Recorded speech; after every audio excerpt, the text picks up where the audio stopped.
All right, we're going to go ahead and the Assembly, not the Assembly, the Interim Committee on Government Affairs will reconvene. The next item on the agenda numbered item 8, is presentations related to public works activities in Nevada. So the first presenters will be the Associated General Contractors of Nevada. When you're ready, you can come to the dais. Thank you.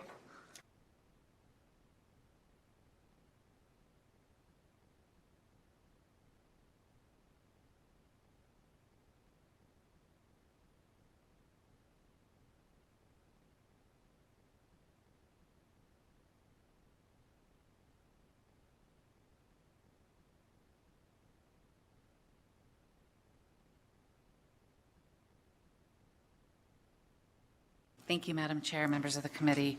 I appreciate the opportunity to be here today. My name is Alexis Motorex. I'm the Director of Government Affairs for the Nevada Chapter Associated General Contractors. I have with me today Jeff Bean, President of Heavy Civil at Q&D Construction, Jarrett Rosenau, President at Clark Sullivan Construction, and Robert Sandoval, Vice President at RHP Mechanical Systems. I want to start by giving a brief overview of the AGC and the economic impact construction has in Nevada. We were founded in 1939 as a statewide trade association to act as the collective voice for the construction industry in Nevada. The mission was simple then, and it remains today, to improve the quality of construction in Nevada and protect the public interest with skill, integrity, and responsibility. We represent all aspects of commercial construction, heavy civil, building, subs, and specialty. And while we were founded as a statewide organization in the late 80s, the Las Vegas chapter was founded, and they are now known as the Nevada Contractors Association. We represent everything north of Tonopah and they everything south. The construction industry makes a sizable contribution to Nevada's overall economy. In 2023, non-residential construction spending totaled $10.6 billion and contributed $14 billion to the state's GDP. We are the 5th largest private employer in Nevada, with over 120,000 currently employed in the industry, earning an average wage of over $31 an hour, which is roughly $3 an hour higher than Nevada's average wage. Our members understand that their employees are their greatest asset. Not only do they pay a wage that affords a middle-class lifestyle, but their safety is prioritized above all else. Every shift begins with a safety talk to ensure workers understand the job for the day, the risks and hazards involved, and the measures they need to take to mitigate those risks. Some, obviously, are out of our control, namely the behavior of the public in and around job sites, specifically on our roads and highways.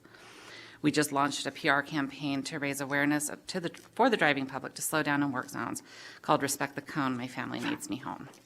This is a partnership between AGC, our members, public agencies, and our local labor organizations up in Northern Nevada, all to save lives. We've also partnered with labor and other stakeholders on workforce development. The construction workforce has not rebounded from losses suffered during the Great Recession. We lost a lot of people during that time who either left the area to find work or changed career paths. Now, during a construction boom, when we need more bodies, we're also competing against the growing number of manufacturing and tech jobs. To help combat this, we've created a workforce development committee whose focus is to find ways to get people interested in the trades. We work with the Washoe County School District and the Northern Nevada Apprenticeship Coordinators Association to host annual Construction Career Day for Northern Nevada middle and high school students. We participate in career days at local schools.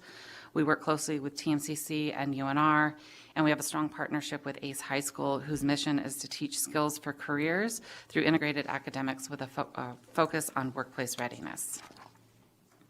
Now, as I've mentioned, we partner with labor organizations on many things. The AGC has always represented both union and non-union contractors and subcontractors. While we don't always agree, the relationship is symbiotic. Our member companies need employees to complete jobs, and the unions need employers to put their members to work. Neither party benefits if one is working against the other. At the local level, we work very well with our labor partners and have cultivated strong relationships with them over decades. We've also always been a proponent of prevailing wage. It creates fair competition and prevents a race to the bottom on bids. It protects employees and ensures workers are paid fair wages. It attracts a more skilled and experienced workforce and creates a more equitable and stable labor market. In 2015, when the Republicans had the majority in both houses and the governor's office, a bill passed early in the session repealing prevailing wage. It was the Nevada AGC and the AFL-CIO who worked hand in hand to repeal the repeal and make sure that it was put back into law by the end of that session. Existing law works to protect the employee and the public. Where we might disagree is with labor is on the expansion of prevailing wage. Proposed expansions that have been introduced over the last several years would have added significantly to the cost of compliance while not adding value to the taxpayer. And to be clear, the cost is not in the wage itself, it is in the compliance, the documenting and reporting. The contractors here with me today can speak more directly to that, but the bottom line is that if the cost goes up to do public works projects, there will be fewer of them and fewer jobs created. Existing law allows for the greatest value for the taxpayer and the highest number of skilled labor jobs. We have a serious infrastructure needs in the state that we've not been keeping up with. NDOT has at least a $250 million a year shortfall. There are more of us and we are driving more, but revenue can't keep pace because our roads are funded primarily through the gas tax. This has a direct impact on every Nevadan. Our deficient roads cost every motorist roughly $685 a year. We also see $164 billion in goods shipped to and from sites in Nevada. We need quality roads for commerce, safety, and efficiency. We've not raised the gas tax since 1993, and it's not indexed to inflation, so that 31-year-old dollar is equivalent to 44 cents today. The average fuel efficiency in 93 was 17.3 miles per gallon. Today it's 28. And we're seeing a growing number of hybrids and zero-emission vehicles on the roads, and they contribute very little, if anything, to the highway fund. The Clark County Fuel Revenue Indexing is set to expire, which will be detrimental to the RTC of Southern Nevada's efforts to build and maintain roads down here. We implemented FRI in Washoe County in 2010 without an expiration date, and it's contributed over $700 million for roads to date. The State Public Works Department has hundreds of millions of dollars in deferred maintenance, and local governments are struggling and can't make proper investments in infrastructure because our property tax system is broken. So all of this to say, we are already behind on what we need to build and maintain in this state, making things more expensive by expanding the definition of a site of work, requiring prevailing wage to be paid on deliveries to a public works job site, broadening the definition of what a public work is, additional apprenticeship requirements, all add to the cost of a project at the expense of skilled labor jobs. We have challenges, and we hope to be able to work with all of our partners, legislators, labor, and public owners to find solutions that make sense. We've started with work zone safety. Last session, we partnered with labor to pass SB 107, which allows for ghost state vehicles to be parked on NDOT projects with the flashing red and blue lights to slow traffic. Next session, we hope to work together to expand work zone safety efforts and try and pass a bill allowing for automated traffic enforcement in work zones. And as I mentioned earlier, we partnered with several public agencies, our laborers Local 169, Operating Engineers Local 3, and the Plasters and Cement Masons Local 797 on the Respect the Cone awareness campaign that launched on Tuesday. They all gave sizable financial contributions to that, which we appreciate. We have labor shortages. We need to work together on efforts to recruit and retain the next generation of construction workers. Legislating minimums of apprentices on public works won't fix the problem if there are not enough people enrolled in the apprenticeship programs. We can't put them to work if they're not there. We feel existing prevailing wage laws work. Many times we hear testimony about terrible things that have happened to employees of contractors, how they've been abused and taken advantage of. We don't want those contractors operating in Nevada any more than anyone else does. Last session, during the bill hearing on AB 210, we heard about a contractor who stole wages and threatened employees if they spoke with city inspectors.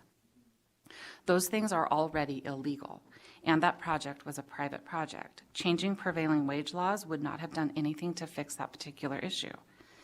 And for the record, we supported the double penalties for willful violations for improperly paying workers, and we supported the provision that would require employers to provide new hires information on where to find prevailing wage rates so that they can be fully informed and know their rights. We worked with the proponents on amending the bill and are thrilled that those provisions are now codified. We are advocates of following the law. We offer trainings with the Labor Commissioner, OSHA, legal experts, and others to make sure our members understand the law and how to comply with it. Companies have to apply for membership to our chapter. If a company has a history of operating illegally or unethically, they will not be allowed to join. We pride ourselves on the skill, integrity, and responsibility of our members. What we need to do is work together to get the Office of the Labor Commissioner the resources that they need to properly investigate and enforce existing laws. And finally, we need to invest in infrastructure. We need to work together to find equitable and sustainable ways to fund our roads and highways. Every year we wait, we fall further behind. We need to make adequate investments in our own publicly owned buildings, and we need to fix our property tax system so that our local governments can invest in and improve their infrastructure. These are all hard things to do, and they're not sexy, but they are necessary.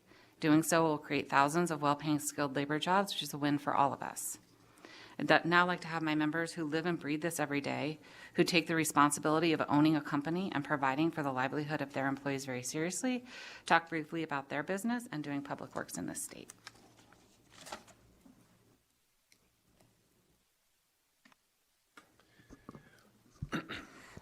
Good afternoon, Madam Chair, Committee. I'm Jarrett Rosenau. I'm president and partner with Clark Sullivan Construction. We're a general building contractor headquartered in Northern Nevada in our 50th year of business. We're also a union contractor, signatory to both carpenters and labor trades. As a general building contractor, we manage a much larger volume of subcontractors and vendors than our heavy civil contractor colleagues. We typically have over 40 subcontractors on each project. And as a rule of thumb, approximately 75 to 80% of those fall into to be union contractors. As a union contractor with a lot of union subcontractor relationships, we definitely look at labor organizations as partners and not adversaries. This would be a good time to touch on PLAs. Project labor agreements. We've administrated quite a number of PLAs, and we would not be in favor of those. And that might sound a little bit counterintuitive since we are a union contractor, but our experience is they're typically unique to each project based on the location of the project and the negotiation of the PLA itself. It limits the market, increases costs through less competition, and they also create a large administrative burden as well. We're also big supporters of prevailing wage for all the reasons Alexis has already touched on. So our pressure points aren't with unions, and they're not with wages. We simply want to do what we do best, which is to build projects for our clients at the best value possible. Our pressure points are legislative actions that add administrative costs for the project that we build. For example, consider any bill that expands the current framework of prevailing wage. We will have more time and resources to certify that those requirements are correct, and so will the 40 plus subcontractors on all of our projects. So there's a drastic compounding effect that any additional requirements are created, not to mention the additional resources needed at both the client and state levels to confirm the final compliance with the law. So overall, this transfers budget that would have been otherwise manifested as bricks and mortar construction to indirect costs to administrate the project.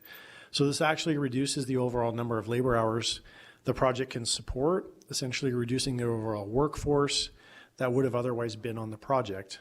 So this example represents the unintended consequence of legislation that could actually reduce construction jobs. And the examples Alexis touched on also reinforce this illustration. So in closing, our goal is to maximize the taxpayer dollar, produce as many construction jobs as possible by creating the most bricks and mortar construction.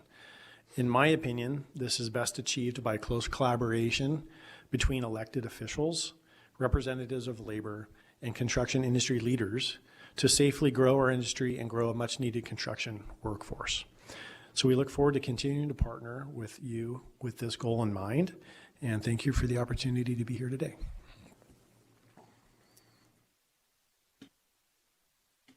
Good afternoon, Madam Chair, Assembly. My name is Robert Sandoval, Vice President, RHP Mechanical Systems. We operate in Northern California and a little bit in the northeastern rural areas. Northern Nevada, excuse me. Did I say Northern California? Yes. Northern Nevada, excuse me. We've been in business since 1950, so long-standing in Northern Nevada. I want to talk a little bit on the expansion of prevailing wage. You know, for us, it's not an issue as far as the labor cost or the expansion of the labor rate. For us, we are signatory to 3 different contracts. So plumbers and pipe fitters, HVAC technicians, and the sheet metal workers. And in almost every instance, our craft employees are paid higher than the prevailing wage. So for us, it's not the pay rate issue. It's the administrative. It's the ancillary administrative items that come along with it, and typically those aren't job creators. They hinder and in going back to what Jared alluded to, or said, I believe, is it adds cost to the public project. We just ask that we're a part of the conversation, when coming up with ideas to open up prevailing wage if it is. Jared kind of hit on everything. I really appreciate your guys' time today and like to open it up to Jeff. Thanks, Robert. Thanks, Madam Chair and Committee. As they mentioned, my name's Jeff Bean. I'm the president of the Heavy Civil Department and partner at Q&D Construction. Q&D is a union contractor that's been in business since 1964. We currently have in excess of 11 local union agreements, a regional agreement, and a national agreement. 100% of our work is union related, and similar to Jared's company, approximately 80 to 85% of our subcontractors are also union. I wanted to expand a little bit on the impact of project labor agreements. We've completed one project under our PLA. We're currently building one, and we've bid several projects. These agreements have similar impacts to the expansion of prevailing wage in that they reduce the value of the public dollar. We're able to deliver less project for the same dollars because of the inefficiencies that they bring. Each PLA is negotiated individually for projects, and so every company that works under that PLA has to learn the intricacies of the new agreement, and that typically leads to errors along the way and backtracking and cleaning up issues that arise because it's not a standardized agreement that is normally applied to projects. At the very least, these agreements add complexity, and at their worst, they revise the standard language.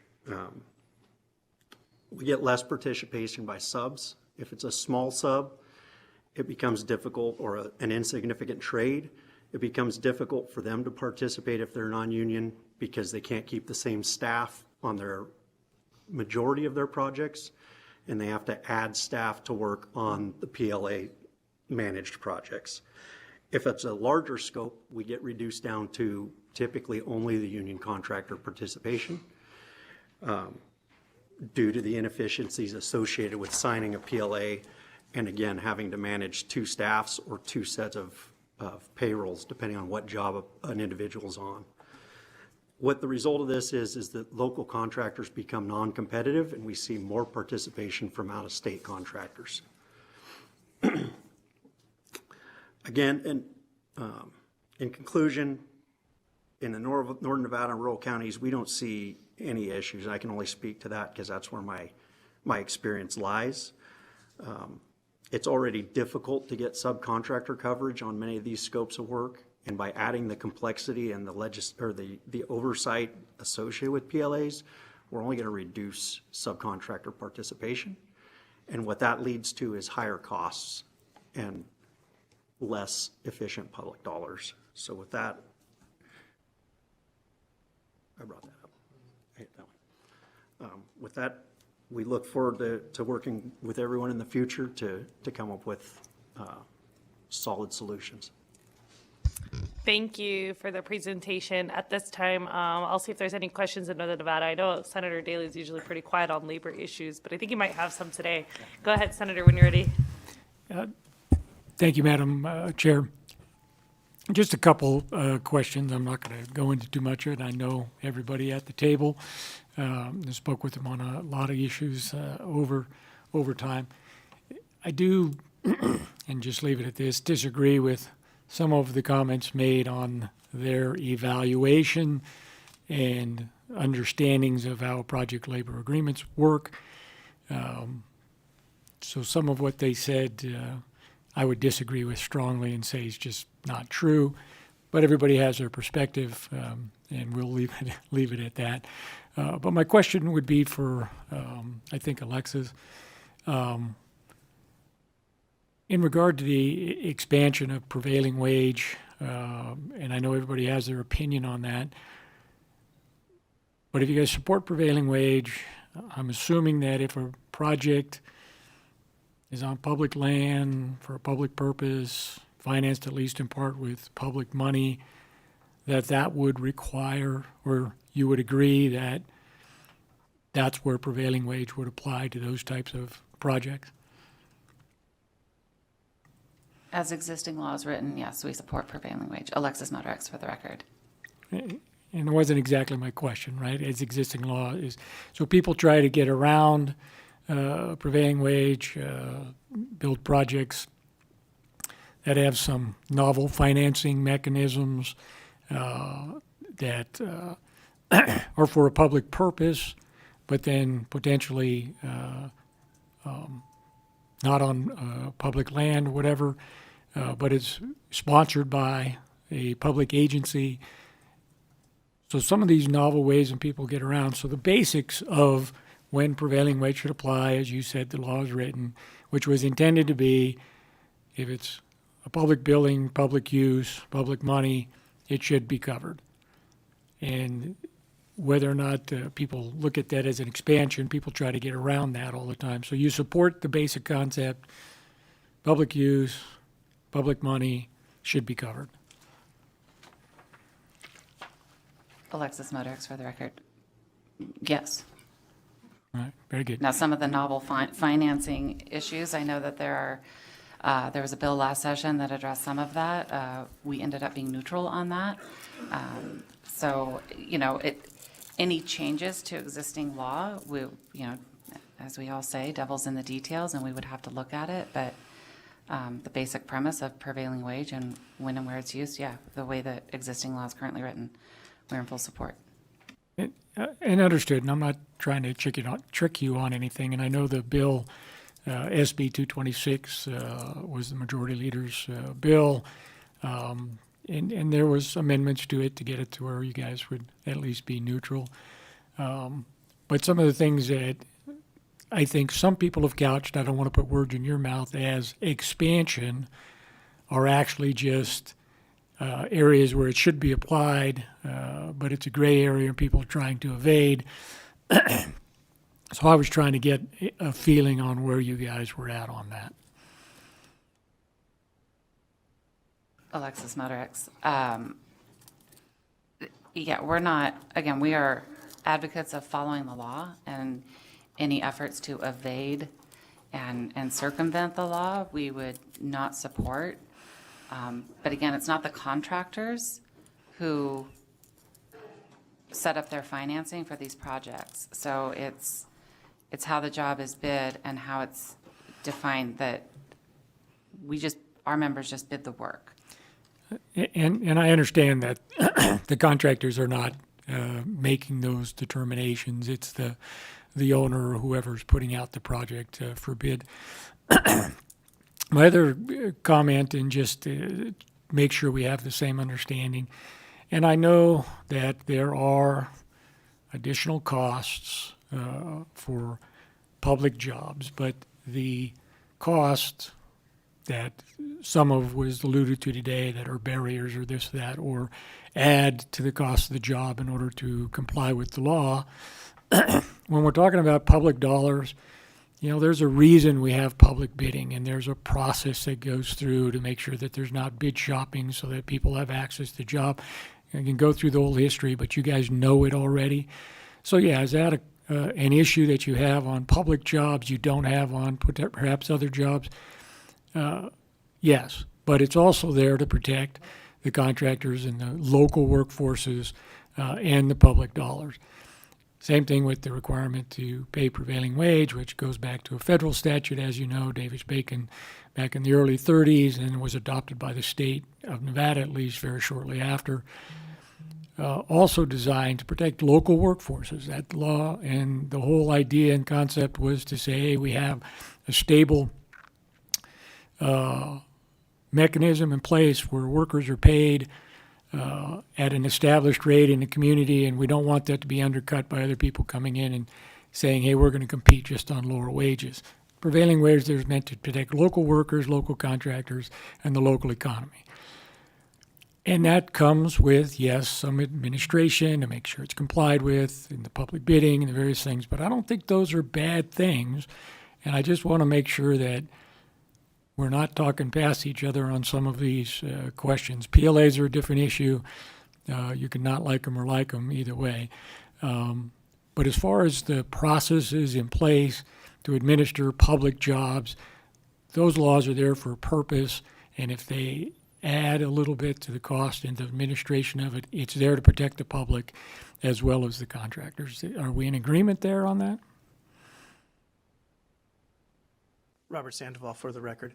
Senator Daly, yes, I think we are on the same page. I think we're maybe saying it differently. You know, from what I was referencing earlier is, you know, we're a mechanical subcontractor. So if you were to take the same building, public versus private, so if you were to take say a state of Nevada building and a public business a private business building, and everything was the same, design was the same, everything was the same, the labor wouldn't change. The equipment wouldn't change. The commodities wouldn't change.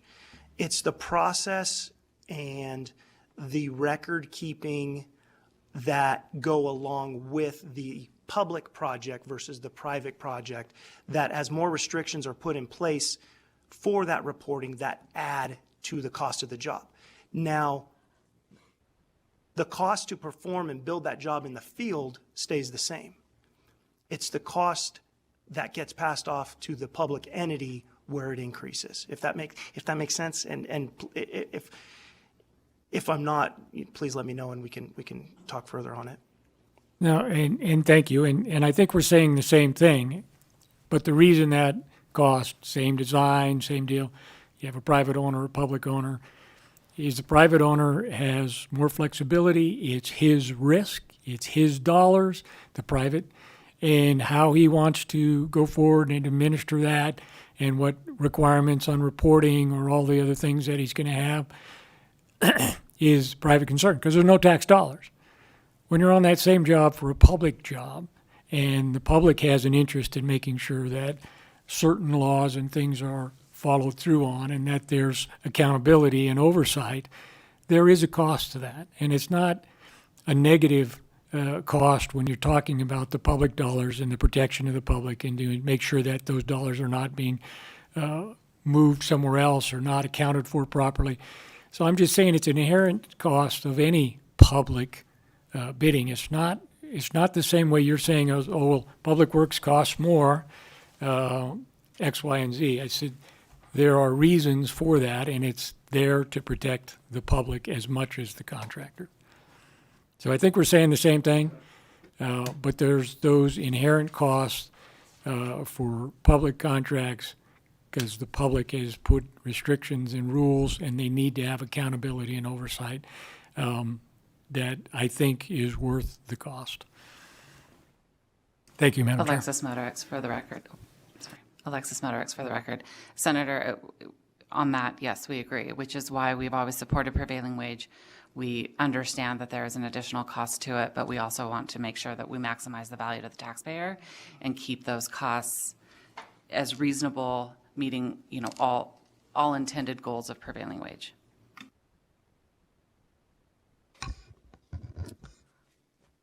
All right, at this time, I'll go to Senator Hansen. Thanks, Madam Chair. Thanks for the presentation. The back up to the highway fund. Currently, I don't know what the percentage of electric and hybrid vehicles are, but they pay nothing into that fund, which is funded primarily by fuel taxes. Have you guys seen, you know, we've been talking about this, Alexis, you and I have talked about this privately and during the sessions for at least 3 or 4 sessions. Are there any states that have a good model that you guys like where we can start taxing electric vehicles so that the people that drive, you know, conventional combustion engines aren't picking up the tab for those people?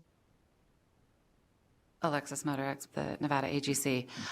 There are some pilot programs around the state that have interesting options. I believe it's Utah has an opt-in vehicle miles travel tax. You can pay a flat rate or report your mileage. Hawaii just passed a bill that will transition all drivers to a vehicle miles traveled. They have a different, they're uniquely situated in that they don't have a lot of out-of-state drivers driving across state lines to visit them. So it was easier for them and a little cleaner for them to be able to do that than trying to account for all the tourism traffic that we get here in Nevada and those out-of-state drivers, and how to capture them if, once they eventually transition to a zero-emission vehicle, how are we getting them if they're not filling up at the pump here, which they currently are, before they head home. So we've got challenges more similarly situated to, the continental U.S., but I believe Oregon's got a pilot program. So there are little pilot programs all over the country. Nobody's really landed on the answer, but we've been doing interim studies of this for, I think, every interim that I've worked for the AGC. And the most equitable and sustainable way is some sort of a vehicle miles traveled, what the details of that look like, what the rate is, but to slowly transition away from taxing the fuel and taxing the miles driven, given that it is essentially a use tax. So, but we've not found the perfect bill, the perfect solution yet. All right, so the answer is no. The prevailing wage argument on private versus public, I was intrigued. RHP, I'm sorry, I don't remember your name, but you brought it up. It is true on most bigger private projects. I think one thing that the committee needs to understand is most of those jobs will still go to union craftsmen. Like for you guys, RHP, now I'm a plumbing contractor, actually a full mechanical contractor, but I only have a little tiny crew, 5-10 guys tops. On most of those bigger projects, they may need 20 or 30 or 40 HVAC plumbing craftsmen, all in a 1 month window. So even though it might not be officially a public funded prevailing wage project, it does go union, because you guys are the only ones that have the base. You can get out into the union hall and you can pull 100 guys if you need it on one of those bigger projects for 2 or 3 months. Is my understanding correct? Robert Sandoval. Yes, Senator, that is correct. All right, Robert. Well, then if that's the point, then the point you brought up is absolutely valid. Then the actual amount of money paid to the workers, the laborers, the craftsmen, is the same on a public versus a private project, because they're all working on a prevailing wage scale. Therefore, the reason that there is a cost difference is exactly what you guys have brought up, that there is a substantial overhead, a burden that is created by having excessive amounts of government paperwork on your projects. Is that correct? Robert Sandoval, that is correct. Okay, good. Well, I want to make sure that the committee understands that, because we want to make sure, because a lot of times you go, well, private jobs cost less, but it's not because they're paying the actual workers building the jobs or the building or whatever less. It's because of this administrative burden that is placed on the public. Now, the other question, what percentage of Nevada's workforce is unionized nowadays in the construction industry? Alexis Motorex, for the record, that I'm not actually sure of. I'm going to take a guess, 20%, 1 out of 5, maybe. Or is it a little higher than that, perhaps? Most, the smaller contractors like myself are the disproportionate numbers. Obviously, Q&D, Clark and Sullivan, RHP, you guys are the big guys. But the majority of contractors are the smaller ones. The only reason I bring that up is Skip Mint. And by the way, I do support prevailing wage. In fact, I'm the Republican back in 2015 that saved that. So give myself a little pat on the back, and then I'll explain why at some point, not in this hearing. But what I'm driving at, though, is if we're worried about public dollars, Skip brought it up, public dollars, the people that actually are paying the dollars that are being used on the construction projects aren't necessarily only union guys. So the idea that you're only going to allow union people to work on a publicly funded project, got a problem with that. Last thought, the prevailing labor agreements process, does that not eliminate the competitive bidding process that Skip was talking about? I mean, the reason you have a Senator, PLA I'm is sorry, just going to essentially- interject. If I could just remind you to please make sure that you use our colleagues' titles, so Senator Daley or Assemblyman. Yeah, thank you. I got it. My apologies to Senator Daley. He and I go way back. In fact, we're the only people in the room that in 1968 watched 2001: A Space Odyssey, but he brought that up earlier. Anyway, the project labor agreements, do they not bypass the competitive bidding process? I mean, that's the idea behind it is you don't have to go through the bidding process, which is what you guys were saying earlier. That's why you don't like PLAs, because if Senator Daley's worried about that aspect of the process, does this not eliminate that bidding process? Jarrett Rosenau, Clark Sullivan. I wouldn't necessarily say that, Senator.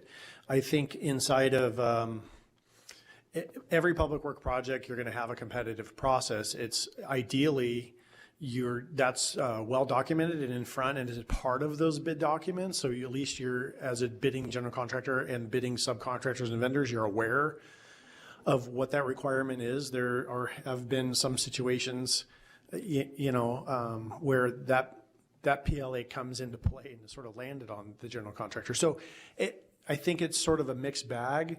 I think our point on it limiting competition is you don't get to cast as big of a net to the subcontractor and vendor market, typically because of the nature of the agreement of the project labor agreement. Because there is a certain amount of sophistication needed to be able to navigate those requirements, et cetera. So I think the point is we're not able to cast as large of a net and capture as many subcontractors and vendors who want to participate. And so if you have less people wanting to participate, you are limiting the competition on the project. Okay, I got it. Last question on the apprenticeship. You guys mentioned now we passed a law, I think it was 2 sessions ago, requiring certain percentage of apprentices to journeymen on ratio wise. Are you guys, what I understood in your testimony, are you guys having a hard time filling the apprenticeship programs in the union halls nowadays? So you're having a difficult time getting enough apprentices to actually fulfill the legal requirements? This is Alexis Motorx at the AGC. I'm going to let these guys answer that part of the question. What I was alluding to in my comments was that there was a bill last session that would have required a minimum number of apprentices on public works projects be female. A law with which there was no way my members could comply because there are not enough women in the programs, and there was no requirement on the part of the apprenticeship programs to recruit and retain women into the programs for then my signatory contractors to put to work. So it's things like that where they sound good and they're very well intended. Just in reality, they're either impossible to comply with or add such a burden to the existing burdens that it adds expense. But that one in particular, there's just it was passed with an amendment that put a rebuttable presumption in the language that said if you don't meet these requirements, it's because you couldn't. And we just felt that it was bad policy to pass a law with which no one can comply.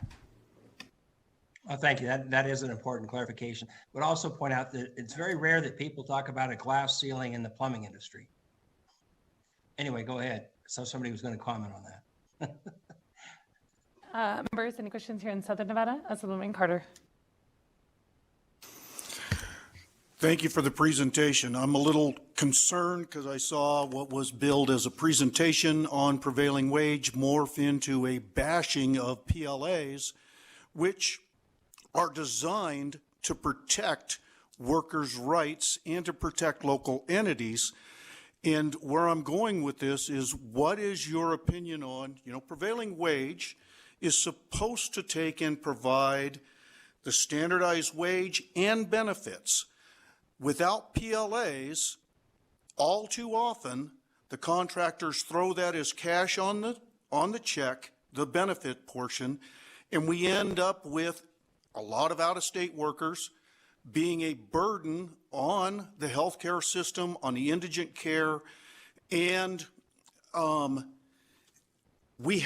that had to be fixed. The legislative body fixed that when it came to the renewable tax abatement program and had to mandate that there was credible benefits included for all levels of workers in order to battle the predatory practices of the out-of-state contractors.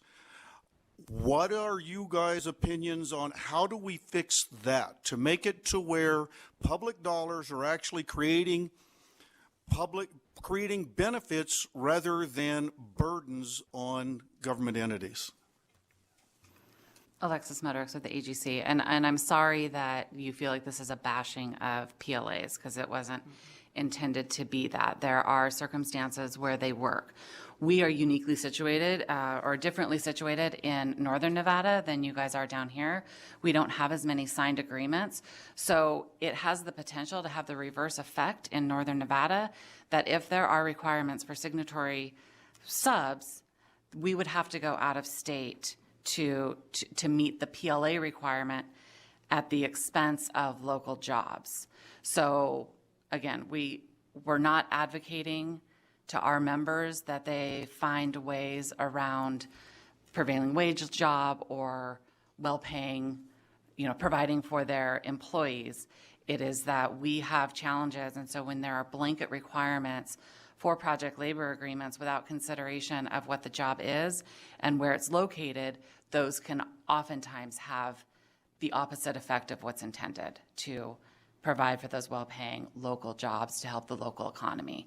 They come in, they do the work, and they go home, most likely to California, possibly Utah. I don't know if you guys want to add in.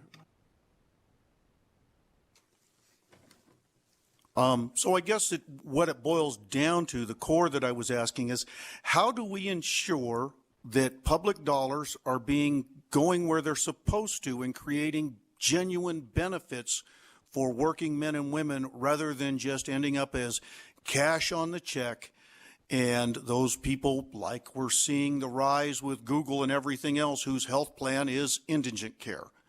And that should not be anybody working on prevailing wage their health plan should not be indigent care. Jarrett Rosenau, Clark Sullivan.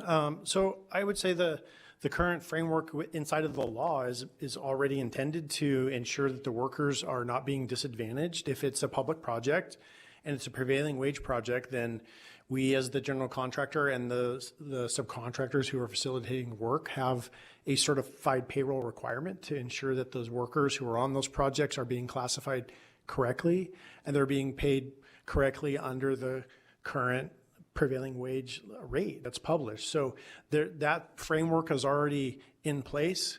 So there's potentially, not to say that there's not bad actors, there always are. So there's potentially a situation where somebody is being taken advantage of. We lean into it. We need to shake those guys out, fine them, penalize them, get rid of them, and make sure those workers aren't being taken advantage of, because these are qualified tradespeople who are much needed in our industry, and we don't want them disadvantaged. We want them working.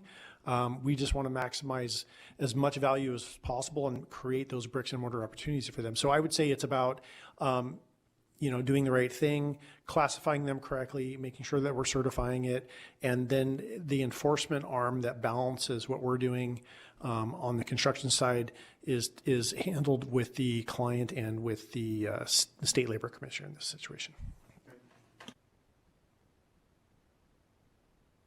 Jeff Bean for the record. You indicated that there's an incentive for a contractor to put benefits on the check instead of paying for benefits. In fact, that's an anti-competitive position for a non-union contractor.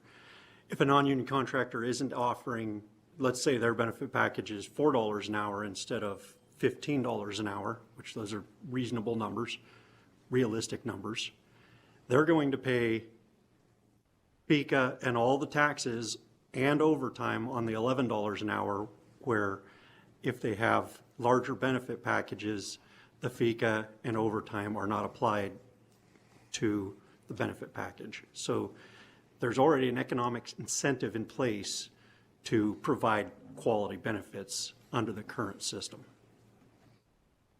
Thank you for that. My personal experience down south, it doesn't happen that way down here, unfortunately. Alexis Motorix for the record. I got a union, non-union percentage. For those firms doing public works, the number's higher, but about 35% of construction labor in Nevada is union, but that includes pulls in residential construction. So if you take residential out, the percentage is higher. Thank you. Members, any additional questions? Vice Chair Flores. Thank you, Madam. Excuse me. Thank you, Madam Chair, and thank you for the presentation. I know you mentioned briefly in the intro on creating a pipeline so that we can get more folk to come into the industry.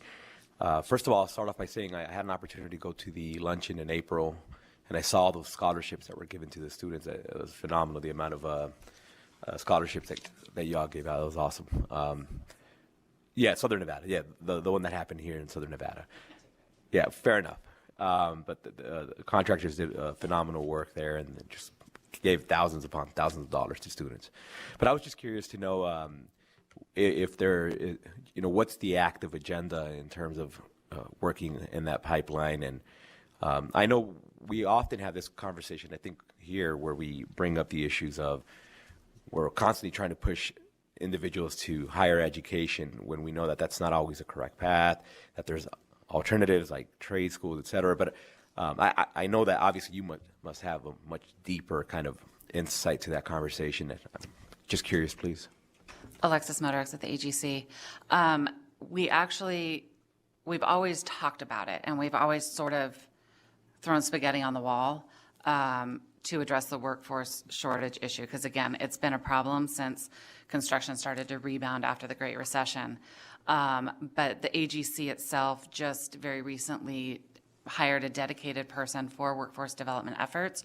We are in the process of really refining what she's going to do and where she's looking, but it is a combination of getting in front of the little kids and doing fun projects with them to introduce them to the idea of a career in construction and the array of construction or careers that there are.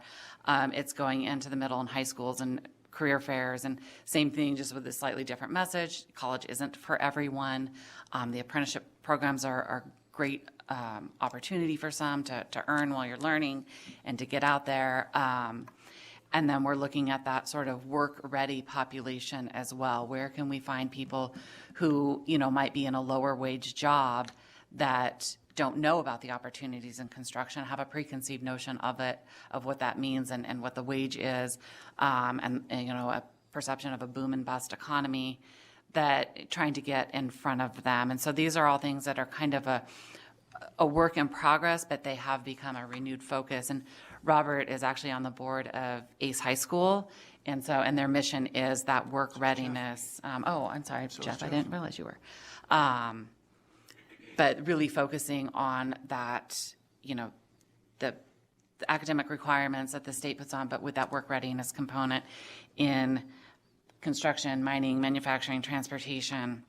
So trying to get those kids out, but they only have so much capacity. I think they've got, 200 kids enrolled, but they do have a 100% graduation rate. And, and trying to feed those kids in, we're trying to get a job shadowing program going for high school students, not just ACE necessarily, but to get those kids out into firms and onto job sites. There are OSHA considerations that have to be factored in because it is always safety first. So there's sometimes where we can't get kids really, as deep into a construction job before they're 18 and all the certification. But Robert, I don't know if you want to add to that, or Jeff.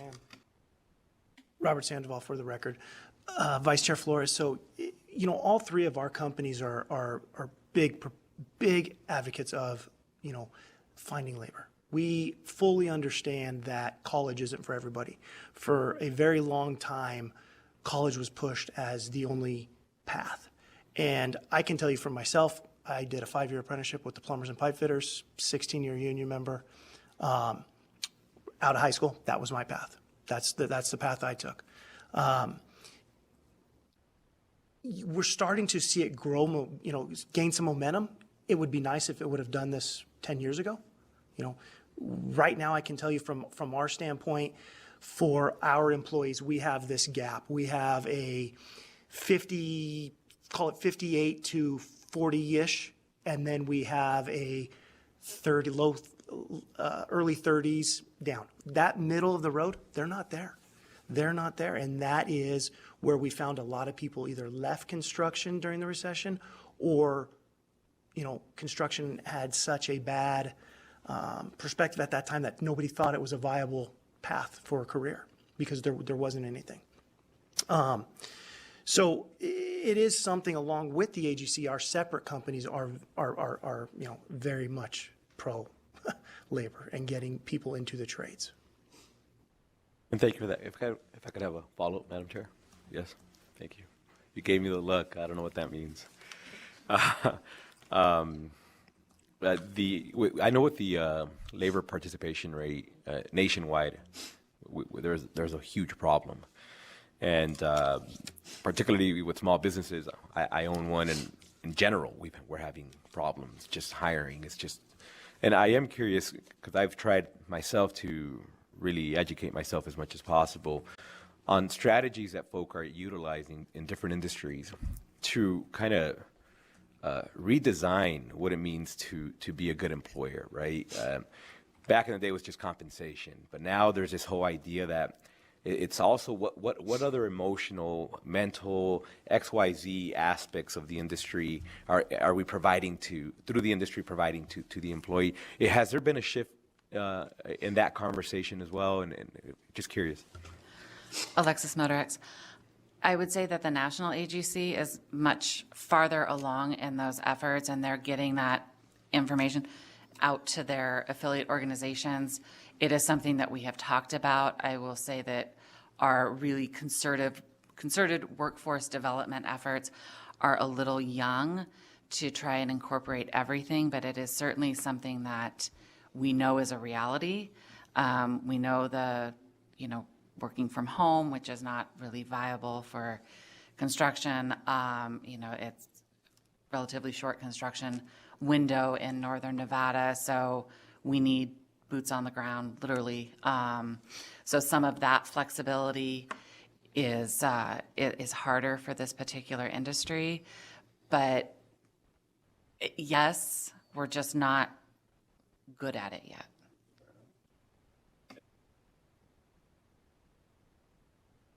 All right, thank you, members. Any additional questions? It doesn't look like there are any. I think the look means that, hey, guys, we need to wrap it up and move on. We still have several presentations this afternoon. As a reminder to committee members, we do still have a number of presentations, and I know that most of us are not planning on spending our entire evening here at the legislature. So if you could keep questions quick and concise. We'll go ahead. I'm going to restructure the order a little bit because I know that the Labor Commissioner has been here all day and does have to leave at 3 o'clock. So I'll go ahead and invite Ms. Brett Harris to come and do her presentation next. Thank you.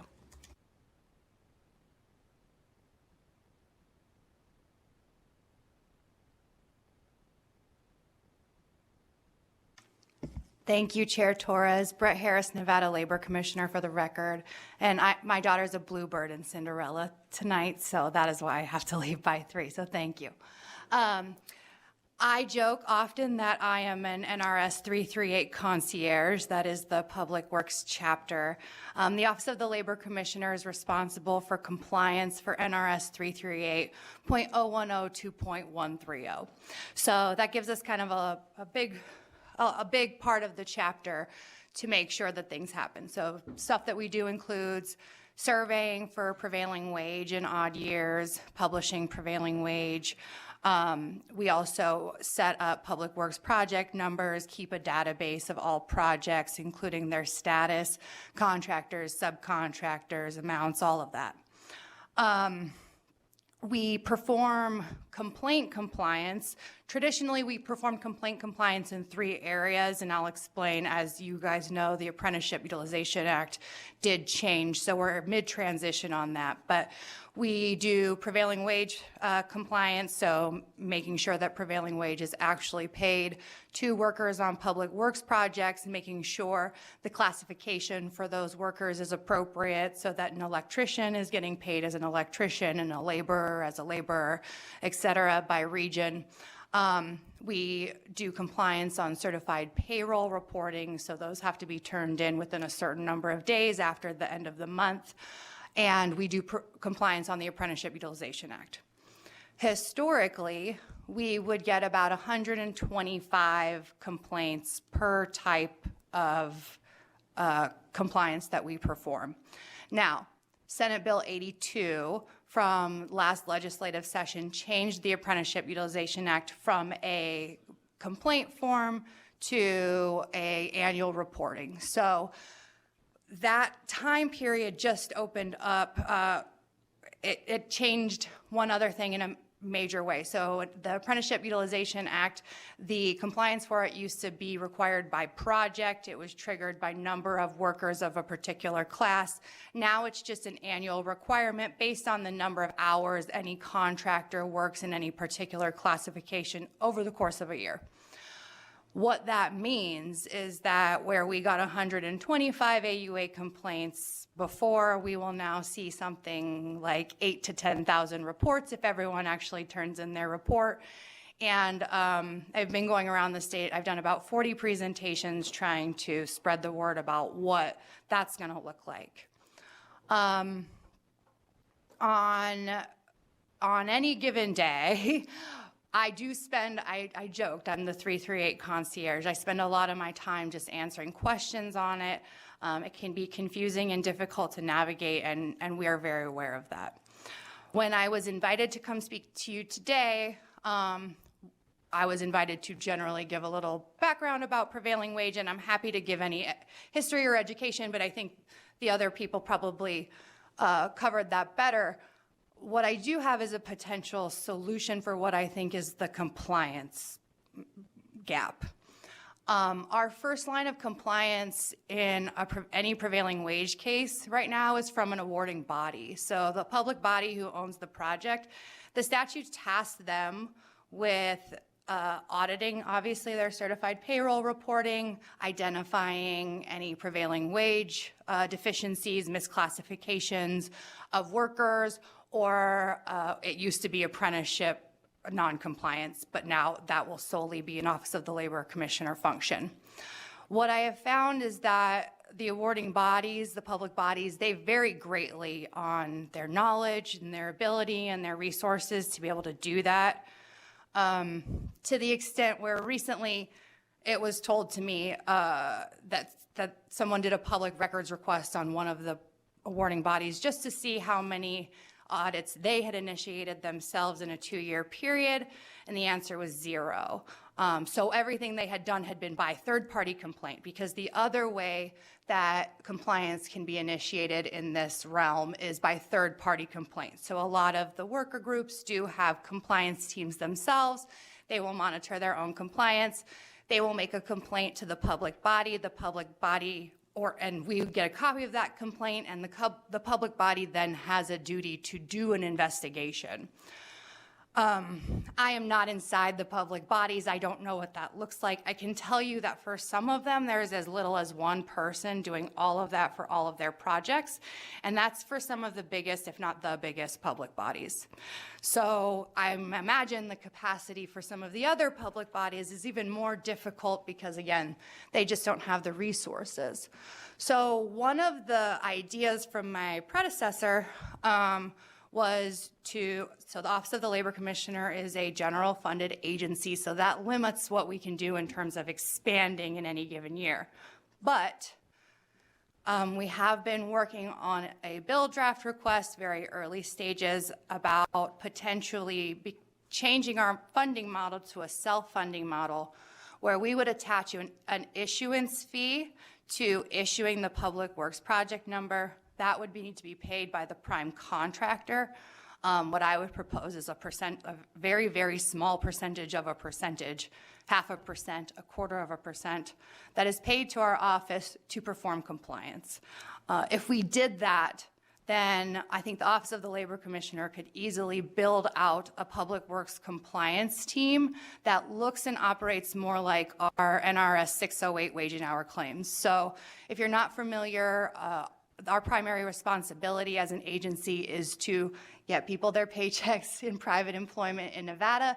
We get about 6,000 wage and hour complaints a year. So that's just a whole separate area of what we do. But that practice runs like a machine. And it runs like a machine with 10 investigators and an auditor and an admin. And I think what a self-funding model would do, as in addition to just growing our resources, but it would give us the money to add no less than an additional 3 investigators, 2 auditors, an admin, and a chief in charge of that team in order to actually do the compliance. And then what I would propose, or what I think might be easier on making it actually happen, is a referral system from the public bodies to us, because it is a lot. The compliance portion is particular and it's very legal, and if they could just audit it to identify and then refer over to us, and we do the investigation and we treat it like our 608 wage and hour claims, I think that might be a more efficient way to perform the public works compliance. I'm not the one to answer any contested questions about project labor agreements or CBAs or any of that type of stuff, but in terms of how compliance for it actually works and what we might be able to do to make that run smoother, that would be my proposal. Thank you, members. Any questions? Doesn't appear that there are any questions, but we do appreciate the suggestions, and we can consider those, as we're putting our BDR requests together. We can definitely consider looking at how we can beef up the enforcement process for the Labor Commission, anything else that you all may need. So thank you so much. Thank you. And thank you for spending your day here at the hardest working committee in the Nevada State Legislature. At this time, we'll go ahead and go to our next presenters on this agenda item. So I believe that we have Rob Bednar in Carson City with Northern Nevada Building Trades. And then I know that we have Greg Esposito here with Southern Nevada Building Trades.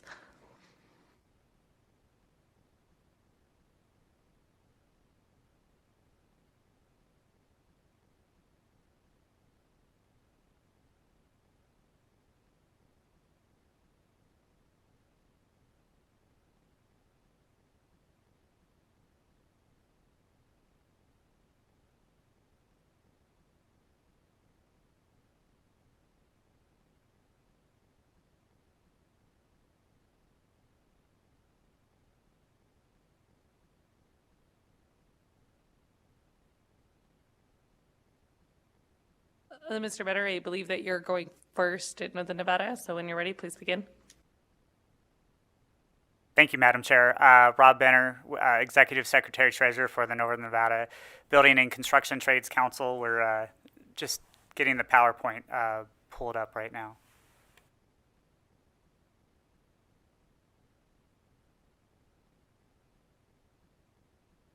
And, Mr. Bednar, as we're looking over the presentation, I know that a number of this has been already kind of hit on the conversation. It's like an introduction, prevailing wage, things like that. So if there's anything that you think has already been covered, especially as it's just introductory information, please feel free to get right to what you think the needs statutorily are of this body. Thank you.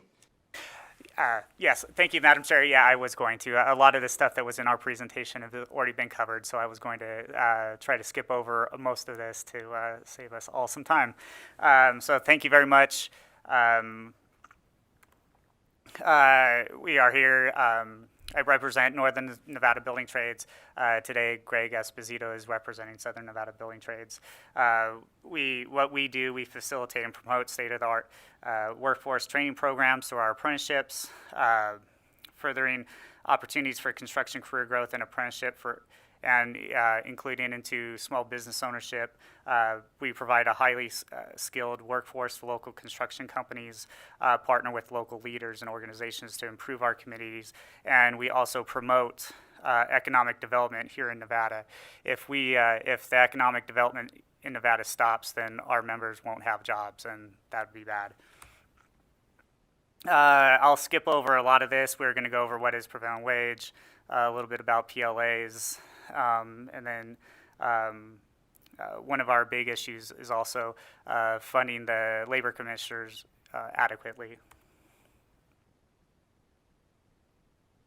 I'll skip over. I think we all know what prevailing wage is.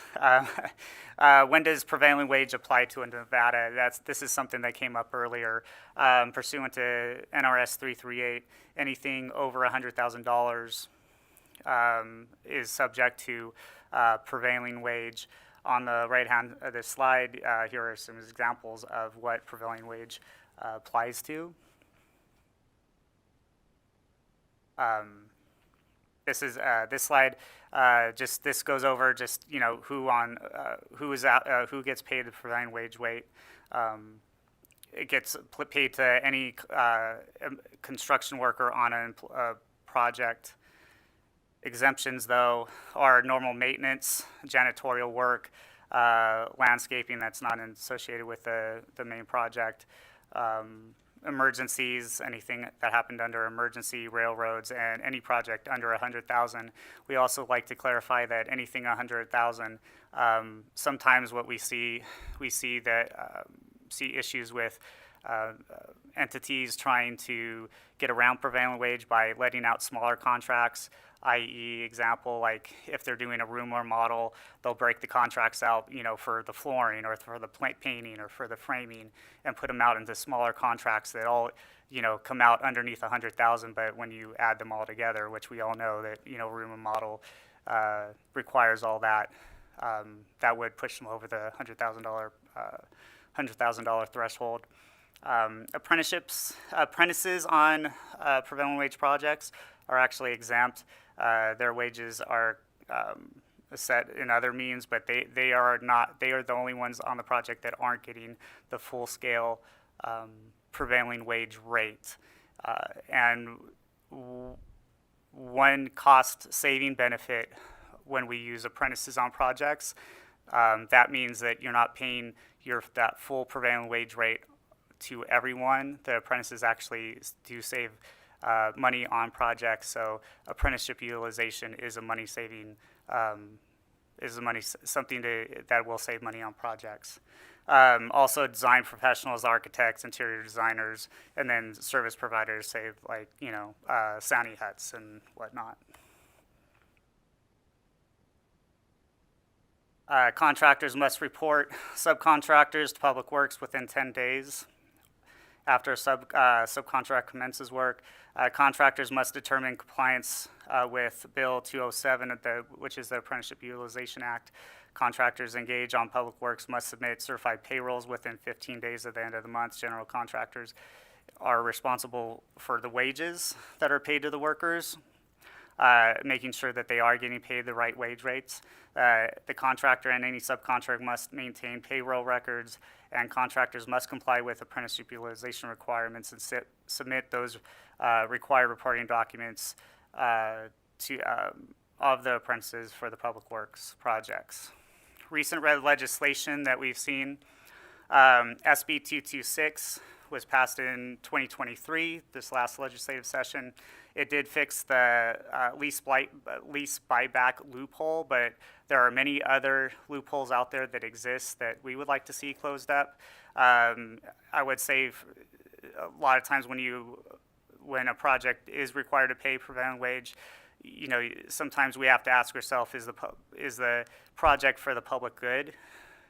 For example, up in the north, a developer got $3 million in sewer abatements. So that was $3 million in taxpayer money that they received in the form of abatements on a project, and that project ended up building apartment buildings that for a one-bedroom apartment cost $3,000. So an example like that would be something where we would feel that prevailing wage should have applied on, and that's one of the loopholes we would like to see closed. AB 227 was passed in the 2021 session. It would have dramatically reduced worker misclassification in construction, but is currently tied up in the courts. This bill was passed in 2021, and it had to do with temp workers, using temp workers to avoid prevailing wage. This case was brought or the bill was brought by the Nevada Contractors Board to close a loophole we didn't know existed. There was a case up in Tahoe on actually a private project. It wasn't prevailing wage, it was actually on a private project where the contractor, it was a painting contractor that was apparently using temp workers from another painting contractor based in Texas. Those workers were not getting paid by the supposed temp agency, which was another another contractor that was not licensed in Nevada. The contractor that was licensed here was fined by the Contractors Board. They appealed the case, and the judge that heard the case said the law was too vague. So that was when Contractors Board and Building Trades worked together on 227. It was passed. It was ended up in the courts and has been sitting in one court up in northern Nevada for the last 2 years without any kind of decision being made. And then also, we've talked a little bit about SB 207 and then 2023 SB 82 which is the registered apprentices, requiring registered apprentices on public works projects. PLAs, we've already gone over PLAs a little bit. I will say that some PLAs also can protect the public good. There is an example that happened with rural broadband up in the north just recently where one of the benefits of PLAs is that, the contractors going onto the project know exactly what they're in for, what the job site rules are, what the wages and benefits are going to be, what, the apprenticeship and training programs are going to have to use, overtime, per diem, all that's going to be set, could be set in a PLA. We have a project in the north on rural broadband.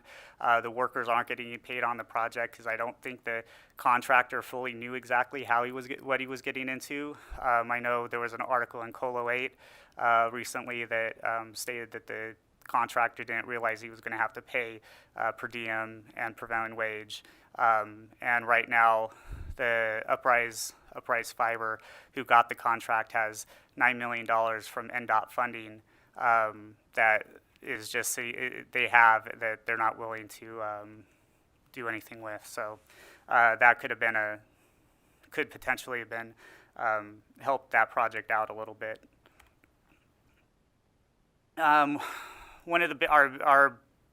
of our focuses every session is making sure that the Office of the Labor Commissioner is adequately funded. We just heard from the Labor Commissioner on a BDR that she's proposing. On this slide, we just put a couple points that we have seen in the past. We're not necessarily endorsing these. These are a couple things that have come up in previous sessions that we would, that could be potential problem solvers. But I think the one, in reference was as in California, California requires contractors to pay $400, $800, $1,200 registration fee to bid on public works projects. Oregon, Idaho also have separate provisions for contractors to work on public works projects. So there are ways to adequately fund the Office of the Labor Commissioner. And with that, that is my presentation. I will turn it over to Greg Esposito to cover the South.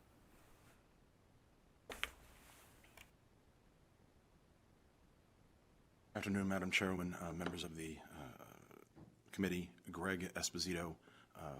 I represent the Nevada State Pipe Trades, and today I'm speaking on a few points for the Southern Nevada Building Trades. When a union representative comes to the table and speaks and testifies, most people see the organization. I want you to sort of get rid of that for a moment and see me as somebody who is a worker, okay? Because that's really who I'm speaking for right now. Y'all are talking about businesses and multi-million-dollar industries and so on and so forth. You have to understand that the conversation that we're having is about workers and what workers need, and making sure that they are safe. Wage earners are the backbone of Nevada, from the mines in Elko to the entertainment industry in Washoe and Clark. None of us are here without that backbone. And there are so few known protections for such a, Ms. Monterex mentioned the size of the construction industry. That's just the construction industry. And so few construction workers understand the protections that they have, and some have experienced the protections they don't have. And I want to touch on those because I really want to bring the human element into the conversation today. If you walk into a big box store and walk out with a set of golf clubs, there's an entire system in place to track you, to hunt you down, and to prosecute you and put you through the court system. You call 911. It's very simple. There are detectives that'll look at the video footage, and there's a judge who will rule against you. But what if somebody steals your wages? What if you've gone to work, you've worked all week, your employer has a legal right to hold your wages for an extra week, which I don't understand. And so now you're depending on that wage that you earned 2 weeks ago to pay your rent, to where your kid is not out on the street. And when you get your check, you see that they decided to short your wages, either the hourly rate or the amount of hours you worked. And you go and you ask, and they say, yeah, no, I didn't like your productivity last Thursday, and if you say something about it, don't worry about coming to work tomorrow. And so now you're faced with the reality of, well, I'm check to check, and I'm either going to suffer this, or I'm going to be unemployed searching for a job, and I'm going to be out on the street. That is the reality for wage earners across this state.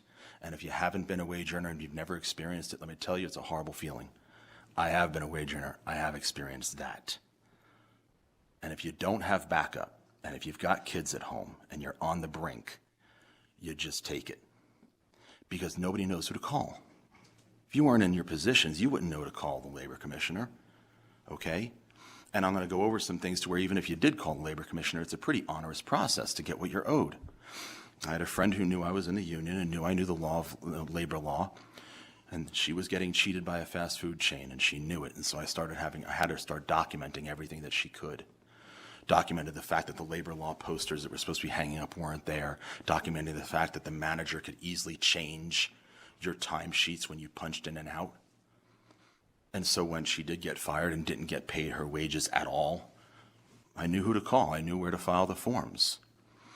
Investigator had me submit everything. And then 2 weeks later, the company was able to submit what they wanted. And then 2 weeks later, we were allowed to submit answers. And this went on for about 2 months. They wound up with a phone interview. My friend was on the spectrum, and that didn't quite go over too well because, some people don't do well on phone interviews. But after 2 months, she wound up receiving $550 from the company, which is about half of what she was owed because they cheated her on her wages. That's not uncommon. The previous labor commissioner, Mrs. Chambers, did a very brave thing one day, and she met with a bunch of day workers who had been cheated. And she unfortunately had to leave the meeting because the only answer she had for them was, I can't help you. You didn't have signed contracts. You don't have physical proof that you actually worked for these people. And there were other reasons that she just couldn't solve their problems. And here were people who are the backbone of our community having gotten cheated. And so I appreciate the contractors that come up and the organizations that come up and talk about, that they're going to make $500,000 less this year, or they have to spend money on administrative costs. But when you think about the million plus wage earners are in this state, I think we need better enforcement. And so I'm very much in favor of what Commissioner Harris talked about, where other states have set up fees that fund this administrative cost, that fund the process of making sure workers are made whole. Right now, as was said, unions and LMCCs are really the enforcement mechanism. We're the ones who take a look at these documents, these certified payroll reports that we pull through public records requests. And they're onerous. You have to sit there and you've got to pour through them. Let me tell you, in Nevada's history, when it was private organizations that hadn't enforced the law, I think they were called Pinkertons, and they weren't all that great for Nevada's history, okay? So really, you want the Labor Commissioner's Office to start doing this and not have it rely on private industries and private people like us. This one report, I brought this report as an example. It's an interesting one. 1 week, the workers were getting paid $70.63, and then another week, the workers are getting paid $70.41, a 23-cent difference. Nobody could tell me why. I sent this information up to the Labor Commissioner, and I received an email chain back saying, basically, hey, Greg, you didn't file the right reports with the right people. You have to go back and you have to file the different report with the different people. And then I asked, all right, what are the right reports with the right people? And he went through it, and they sent me the multiple pages. I mean, this is the sample document. That's 3 pages. This is the procedure and what we're looking at. This is 14 pages. If you're a guy who just got cheated out of $1,000 and you need to pay your rent, you don't have the wherewithal, the time. Heck, if English isn't your first language, you don't have the ability to go through this and file the reports that are currently necessary just to protect your wages and protect yourself. And I will note that this investigator was responding. This email chain was happening on a Sunday. Your state worker was so worried about keeping up with his workload. The guy was working on a Sunday. God bless him. All right. Let me tell you what happens when you do actually have a successful case. This is October 30th, 23, an investigation that I launched into a contractor. The City of Henderson has reviewed all the requested documentation and have found that the contractor, I'm not going to name names, did not employ the required apprentices or request the required waiver for the job in question. Based on the LCP tracker reports, there were 3 different trades that should have had apprentices throughout the job for a total of 132 hours. Here's an interesting sentence that I just picked up on earlier. It should be noted that the sign-in sheets from the job do vary in classifications compared to the record reports. So basically what that sentence just said is these reports, which tell you what the person did and how much they should earn, don't match up with the sign-in sheets on the job site. So as Commissioner Harris said, there's no auditing process. Henderson doesn't have somebody who can sit here and check and compare the records. I'll be filing another complaint, another FOIA request on that one. The city did its best comparison of both records. Therefore, I have determined that the contractor has violated NRS 338-01165 by not providing the required percentage of apprentices. The city will elect to not impose and forfeiture penalties for this violation.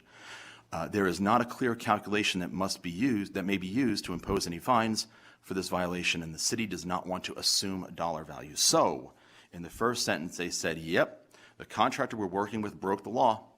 Nope, we're not going to do a damn thing about it. That's pretty bad. Law says you have to hire apprentices. Contractors know that they can get away without doing it. And so when you say don't beef up the prevailing wage laws, don't make it to where they're enforceable, that's when unscrupulous contractors, not the good contractors that are in this room, I trust these guys. It's the unscrupulous contractors who have no concern for their workers, no regard for their wage earners, for that backbone that we have to continue to go after. It's why we need to fund Labor Commissioner's Office. All right. And so, I hope that you listen to what Commissioner Harris said and what needs to happen there. 2 things that I want to bring up that are slightly different.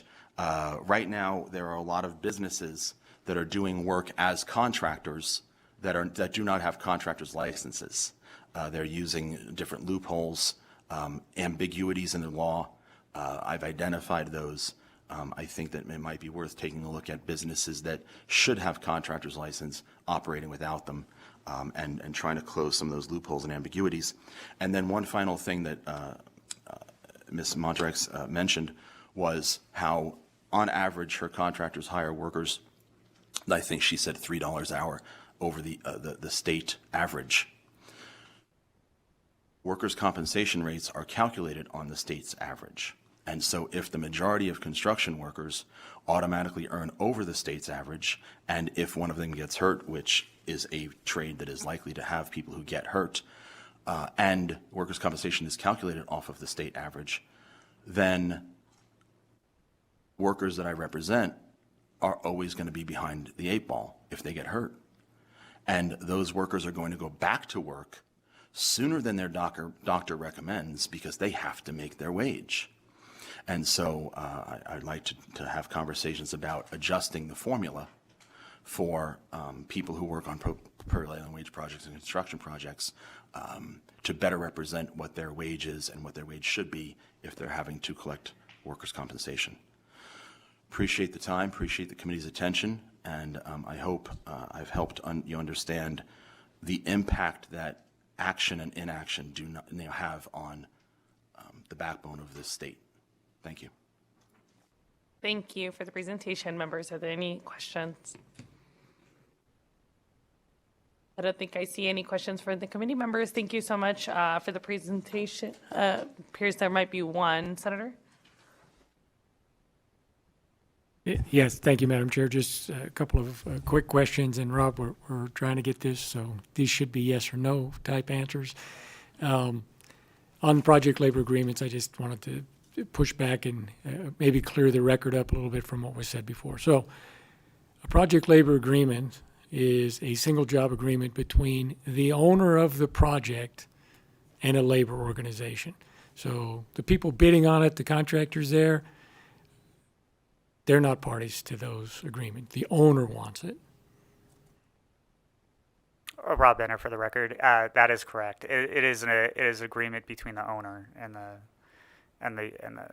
labor. Right. So when the owner puts out the project, a contractor can take that business opportunity as it's presented to them, or they can walk away and say, I don't want that business opportunity. That correct? Rob Benner, that is correct. Right. So when the contractors were saying, now that I'm the prime and I have to put it out to my subcontractors, the same thing applies to those subcontractors. If they want to take the business opportunity, that's fine, but no one is forcing them to take it either. Rob Benner, that is correct. Right. So when they say that it eliminates the competition and there's fewer contractors and all of these things, I guess the person they should be complaining to would be the owner who wanted to build the project using these terms and conditions for the owner's benefit and consideration, or he wouldn't be entering into these project labor agreements. Is that fair? More than fair.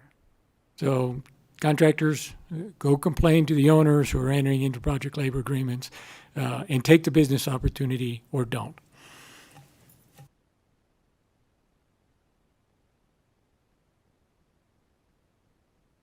Thank you. I don't believe there are any additional questions. Thank you. At this time, we'll move on to the next item on the agenda.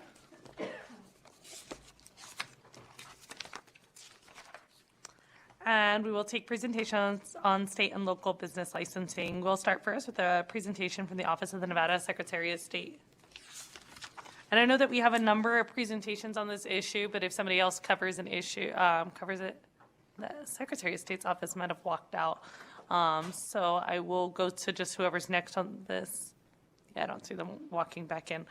So we'll go ahead and go to whoever is next. So I believe it's a joint presentation from representatives of Clark County, Henderson, Las Vegas, and North Las Vegas. Thank you.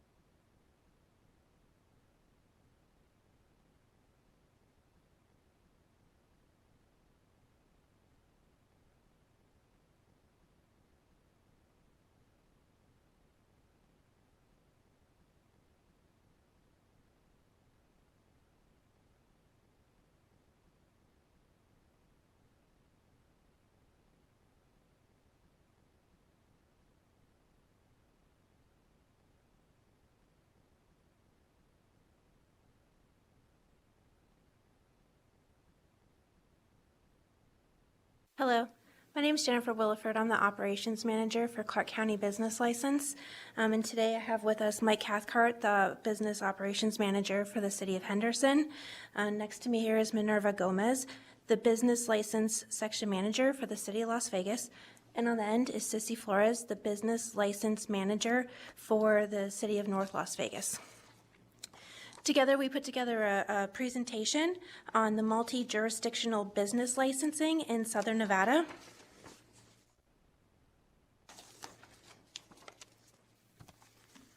First, I'd like to preface that this is a project that we work closely together on as jurisdictions within Southern Nevada.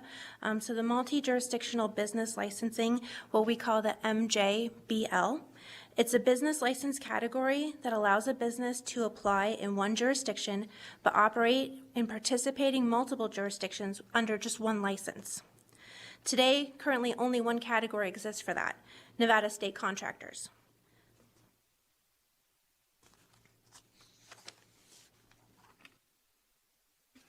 Thank you, Madam Chair, members of the committee. For the record, Mike Cathcart, Business Operations Manager from the City of Henderson. Senate Bill 110 was proposed and passed during the 76th legislative session. The law required Clark County, the City of Las Vegas, the City of Henderson, and the City of North Las Vegas to establish a business license type that would allow a state licensed contractor to operate in multiple participating jurisdictions with one license. Senate bill set a deadline to the jurisdictions of 1 year for implementation, and we implemented the MJBL on June 17, 2012. What we did first to do this project, this was going to be a huge project. It was going to be all 4 jurisdictions, all contractors. We first set up a steering committee, which was the chief information officers from all 4 jurisdictions and the business license managers from all 4 jurisdictions. This steering committee was chaired by Clark County, the Clark County Chief Information Officer at the time. The steering committee then went about setting up a really strong governing structure for how we were going to implement this project in 1 year. They appointed a project manager, and then we established 4 working groups. The 4 working groups included a finance working group that was led by the City of Las Vegas, and they really created all the processes on how to transfer money in between all of the entities when we accepted dollars on behalf of one of the other entities to issue a license on their behalf. And they also made sure that we were audit ready for how we transferred those dollars in between the 4 jurisdictions. We had the legal working group, which they produced all of the ordinances that we all had to put in place. We had to make changes to our ordinances, changes to our time frames that we issued licenses for, and we also put together 2 interlocal agreements at that time. There was the Business License Working Group that was chaired by the City of North Las Vegas. And the big thing I want to mention here with the Business License Working Group is really the data cleanup that we had to go through. We went into this process with 13,000 licenses across the 4 jurisdictions. Many of those were the same company, obviously, operating across the valley, operating in all 4 jurisdictions. But we may have them listed differently in each of the 4 systems. It just depends on the timing of when they went to get that license. It could be Acme, comma, Inc., period, or in the City of Las Vegas. And at the City of Henderson, when they went into license there, it might be Acme, Inc., without the comma. That is a different record when you're talking about databases. So we had to clean all of that data up across all 4 jurisdictions, which was a pretty enormous task. And then we also had an IT working group, and they came up with a kind of an ingenious way of doing this for us, in that we created a central data store that is housed at the City of Henderson currently. And what that central data store does is allows us to have an integration to the central data store to each of the 4 entities. So instead of having 12 integrations of each entity integrating with the other 3, each entity only has to integrate with the central data store. And we send and receive information from this central data store several times a day. So if you are standing in the City of Las Vegas, that's your home jurisdiction, and you're going to get your license, you go in, you get your approvals for your zoning and everything because City of Las Vegas is your home jurisdiction.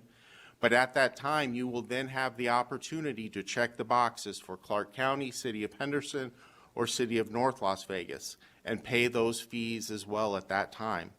And then, like I said, several times a day, the City of Las Vegas system will send that information out to everyone else.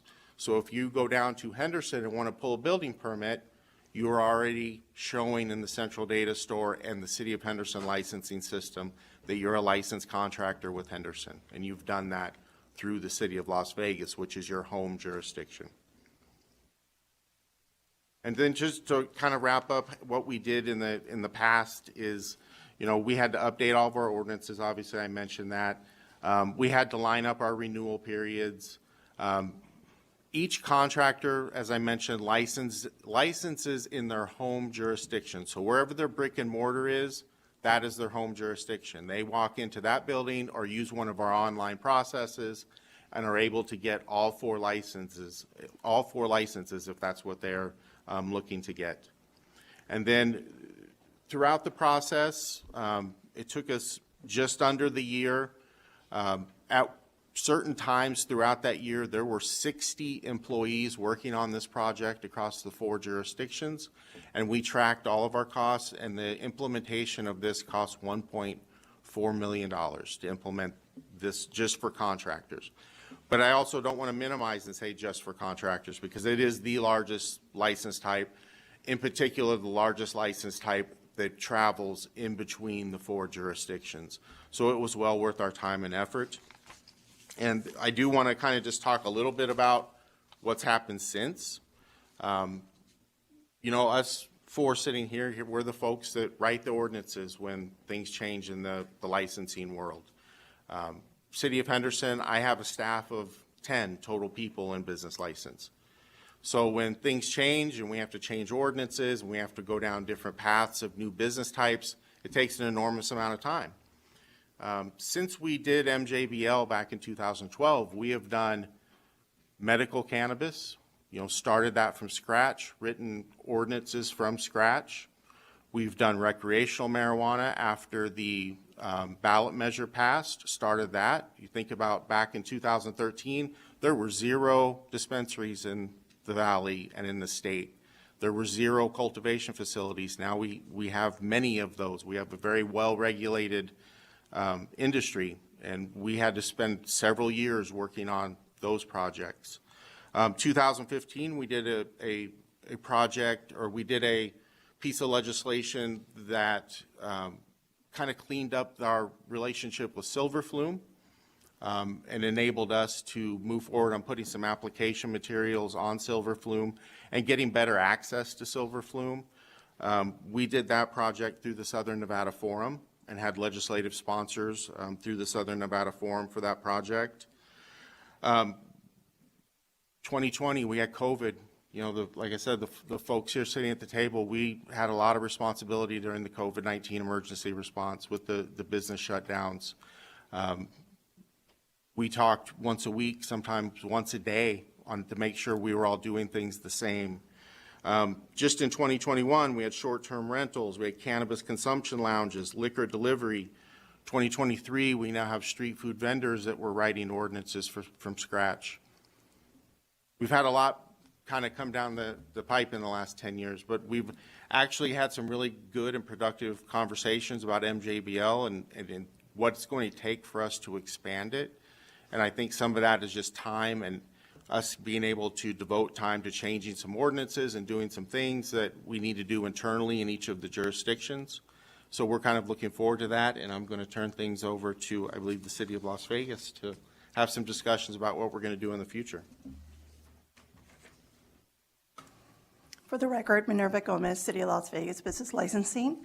So from the beginning, the expectation with the business license, multi-jurisdictional license, was to have multiple categories added in phases as we were able to adapt and make sure that our systems could handle the other changes, other categories. So in 2014, the City of Las Vegas went through a major overhaul of their business license system and platform, and there was a lot of bugs we had to work through, and then everything else started happening.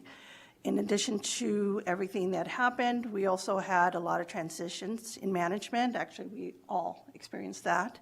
So it kind of slowed down the conversations. But we recently started, not recently, actually since last year, started the conversations again as to what it would take to add additional categories to this program. We also had discussions with the Secretary of State, and we're looking forward to circling back to them as soon as we actually had a meeting with them earlier this year in their IT team and our IT team. But they're working through a vendor, I believe, to upgrade whatever system they're currently, well, Silverflume. And we were going to circle back to them once that was completed. And we're looking forward to those conversations.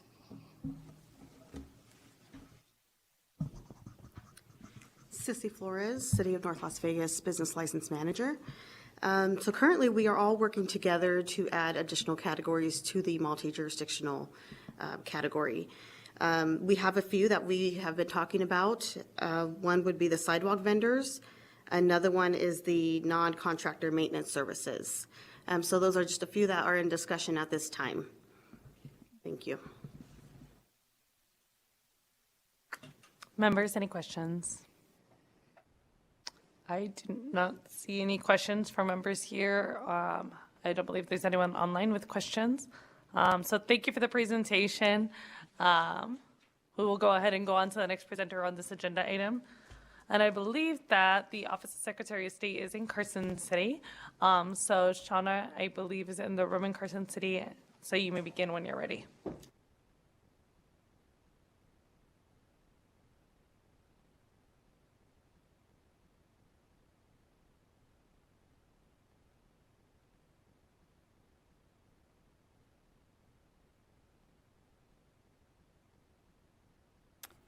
Good afternoon, committee. Thank you, Chair, for inviting us to present today. There's a few things I'm going to go over. I had quite a bit on my presentation, but I think I'm going to cut it back a little bit. Y'all have been here for a long time. Some of the things that we were asked to go over was in relation to the Secretary of State's role from a business licensing perspective, what the purpose of Silverflume was, and give you a brief update on what Project Orion has been doing and how far we've come. And we're going to touch on multi-jurisdictional licensing. You just heard from Southern Nevada. We've been doing a lot of collaboration with that group. So to summarize, what the Secretary of State does from a business licensing perspective is we take business licensing from the point that we touch a customer all the way through to the end. So some of those tasks involved would be application intake, business license fee, bringing in business license fees, validating documentation, checking the documentation for regulatory compliance, providing resources to those folks who come into our offices that may need some additional assistance. We do maintain records for all business licenses within our offices, and we do and have been collaborating with our local jurisdictions on compliance-related issues. In addition, we've been conducting some educational workshops. We actively engage in local events, and we've adopted recently a one-on-one approach to how we interact with our customers. We have been looking to address some of our challenges as it relates to the one-stop shop or the concierge service, as someone brought up earlier, and how we would hand off folks from a business licensing perspective. We are currently looking at, and we heard our previous business partners talk about potential implementation of additional licensing types that could help from a business licensing perspective. Things like event licensing, something that wouldn't require a year-long license. From a Silverflume perspective, when Silverflume was launched, it was intended to be a sort of one-stop shop for users, giving them access to the Secretary of State, local jurisdictions, and other agencies in a one convenient platform that they could interact with. The system currently is a highly customized system that is requiring us a significant investment from a development perspective. It takes a lot of development hours to make any changes to our website. The current technology that the Silver Flume platform is on is becoming outdated, which has prompted us to really reassess the mission and vision of Silver Flume.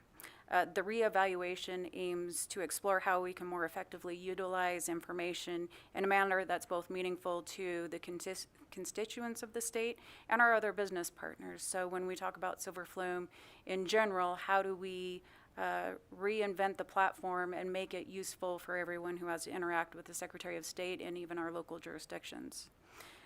From a one-stop shop concept, it varies significantly. If you look at other states, even individuals across our state, we need to unify that mission and vision. What does that look like, and how do we elevate Nevada as a forerunner in this area of a one-stop shop? When we looked at one-stop shop, we looked at how we would accomplish it, and we formed a working group to initiate discussions in and around not just the one-stop shop, but the multi-jurisdictional licensing, along with some of the compliance and fraud that we typically encounter from a business licensing perspective.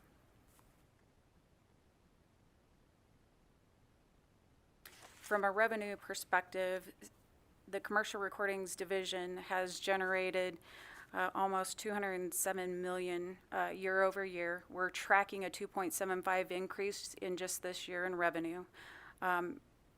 Some of our efforts and some of the things that we're taking a look at in our office, we want to proactively seek ways to boost revenue in Nevada. We currently are undergoing a rebranding effort in our office to look at deploying maybe some digital marketing strategy or tactics, to enhance the visibility of Nevada businesses.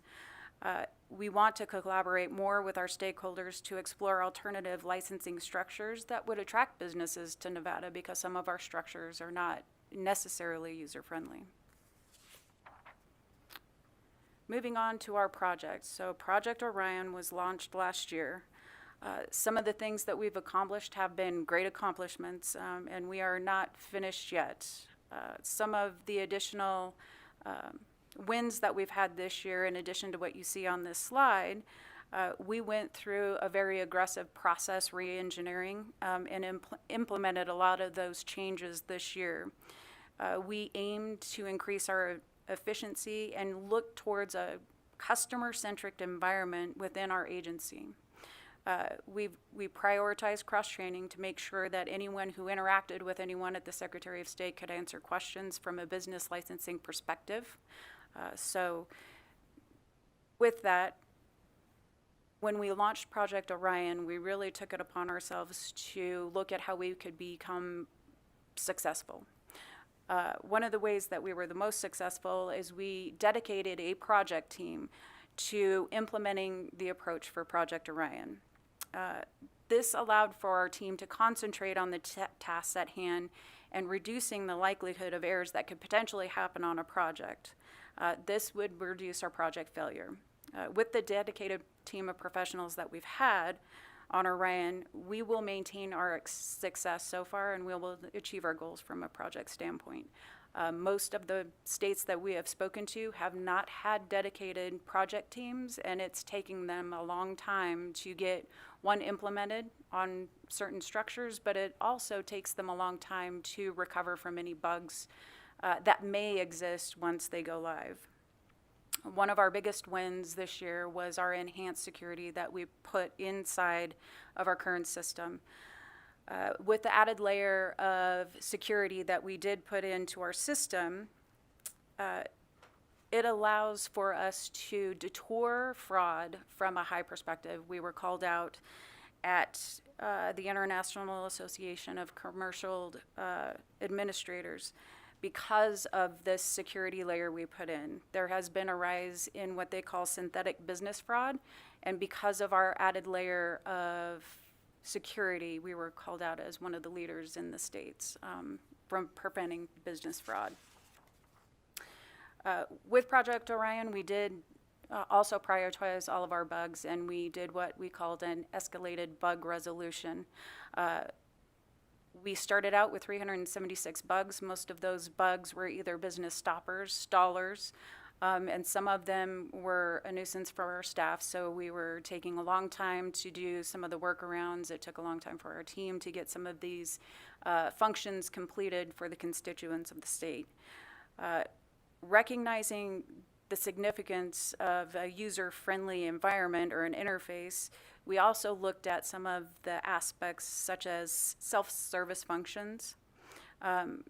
We've made a lot of progress. We've achieved the 376 bugs. Obviously, when you make that many enhancements or bug fixes, sometimes you find some other bugs that exist or other things that you would like to have. So that was one of our biggest wins, is getting some of those bugs resolved in a quick manner.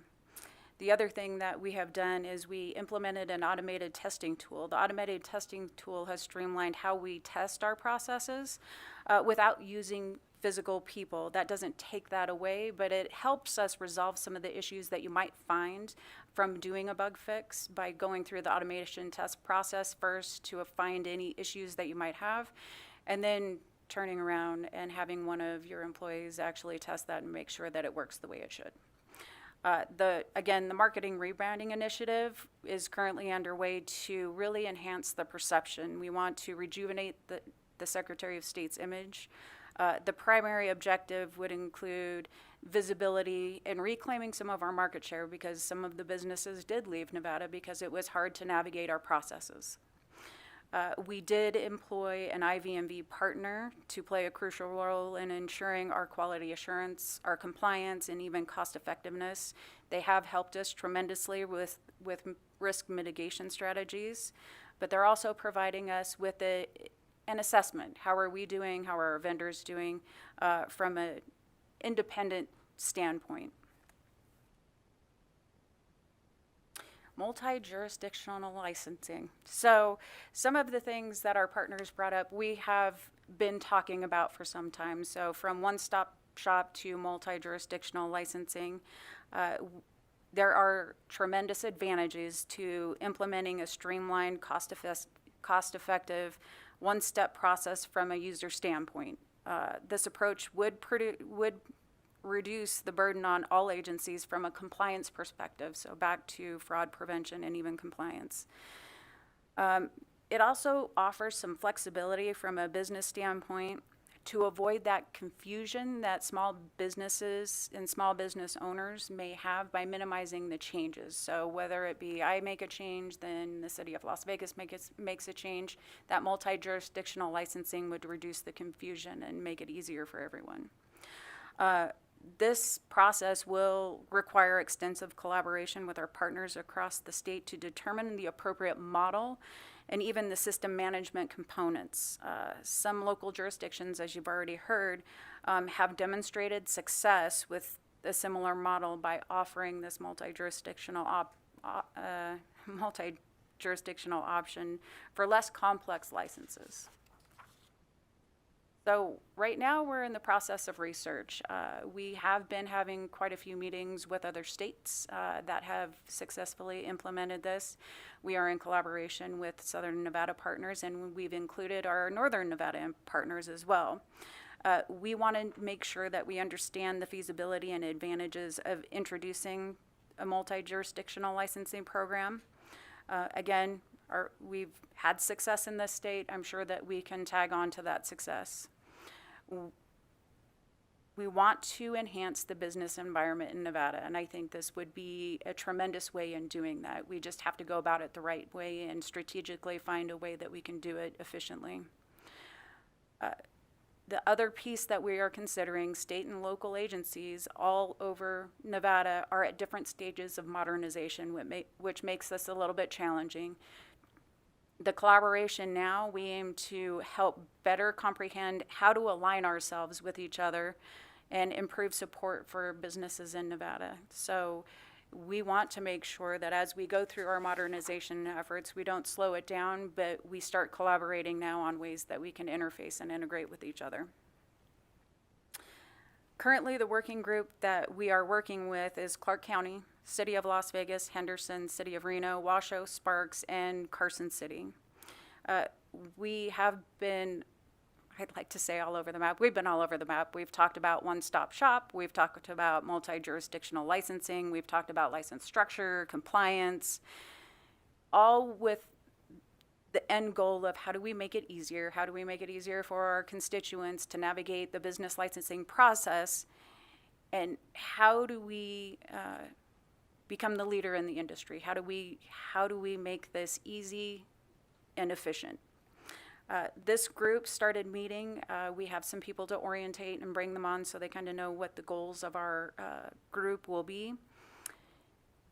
The next step is to prioritize our topics, because with all the topics we just mentioned, any one of those things could be a standalone project of its own. So we want to make sure that we determine achievable timelines, but we also address the needs of our stakeholders. Additionally, we need to consider the different levels of modernization. So that might include some of our process reengineering across the jurisdictions. As we establish our mission and vision for this group, we'll develop a roadmap so everyone can see kind of where we intend on going. And we will be expanding this group as we move along because we want to make sure that our discussions are always aimed at achieving our end goal, which is really building on the businesses in Nevada and bringing businesses here. So one of the things that I do want to bring up, prior to our implementation, some of our regulations from a Secretary of State perspective are very regulated. So we would need some flexibility in even implementing a multi-jurisdictional licensing concept.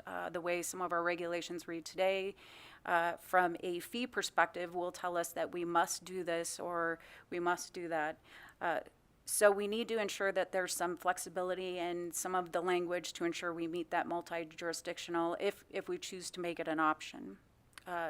So some of the next phases that we will be looking at is requirement building. What are the requirements? What are we going to need to have for multi-jurisdictional licensing, the one-stop shop, whatever project type we're going after?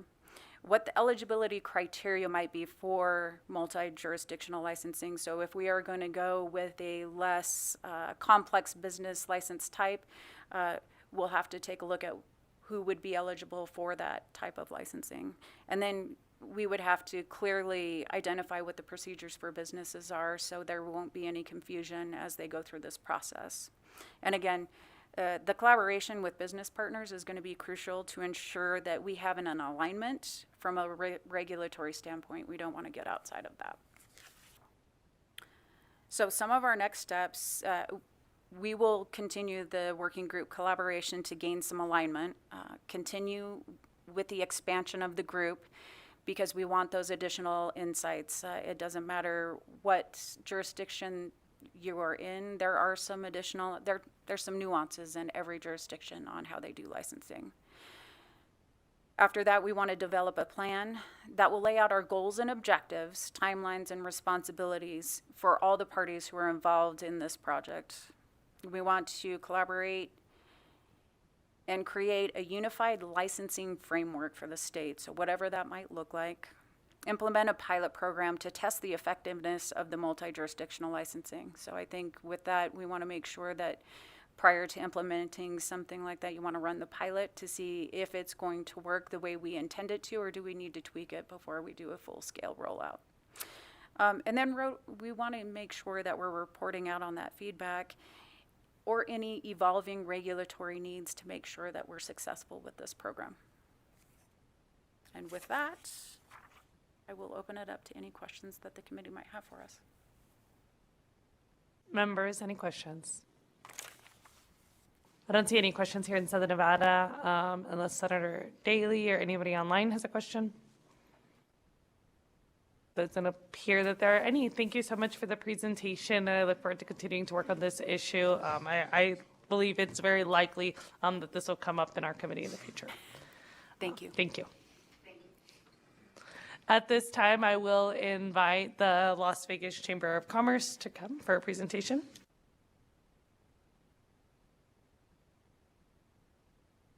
I think the afternoon Committee on Government Affairs generally is a little bit less questions.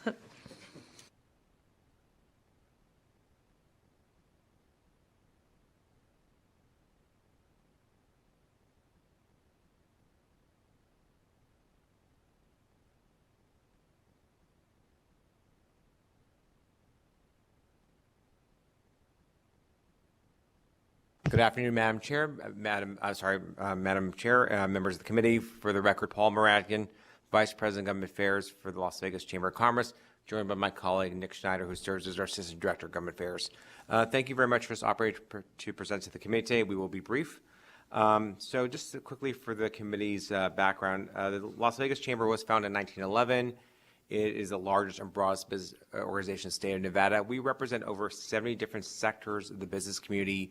And of course, there are some other facts for you on this slide, which I won't go through. But I think this put in perspective, when the Chamber of Commerce is working with local government and the Secretary of State's office, we try to see it from all different industry sectors of their needs and concerns. And a lot of times that, of course, involves business licensing, regulations, streamlining of processes and efficiencies.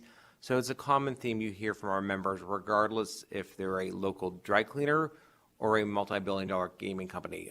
So that you have those same consistent themes. It doesn't matter if they're in Clark County, State of Las Vegas, North Las Vegas, Henderson, or Boulder City. You constantly hear those conversations about streamlining efficiencies as part of that overall business climate process.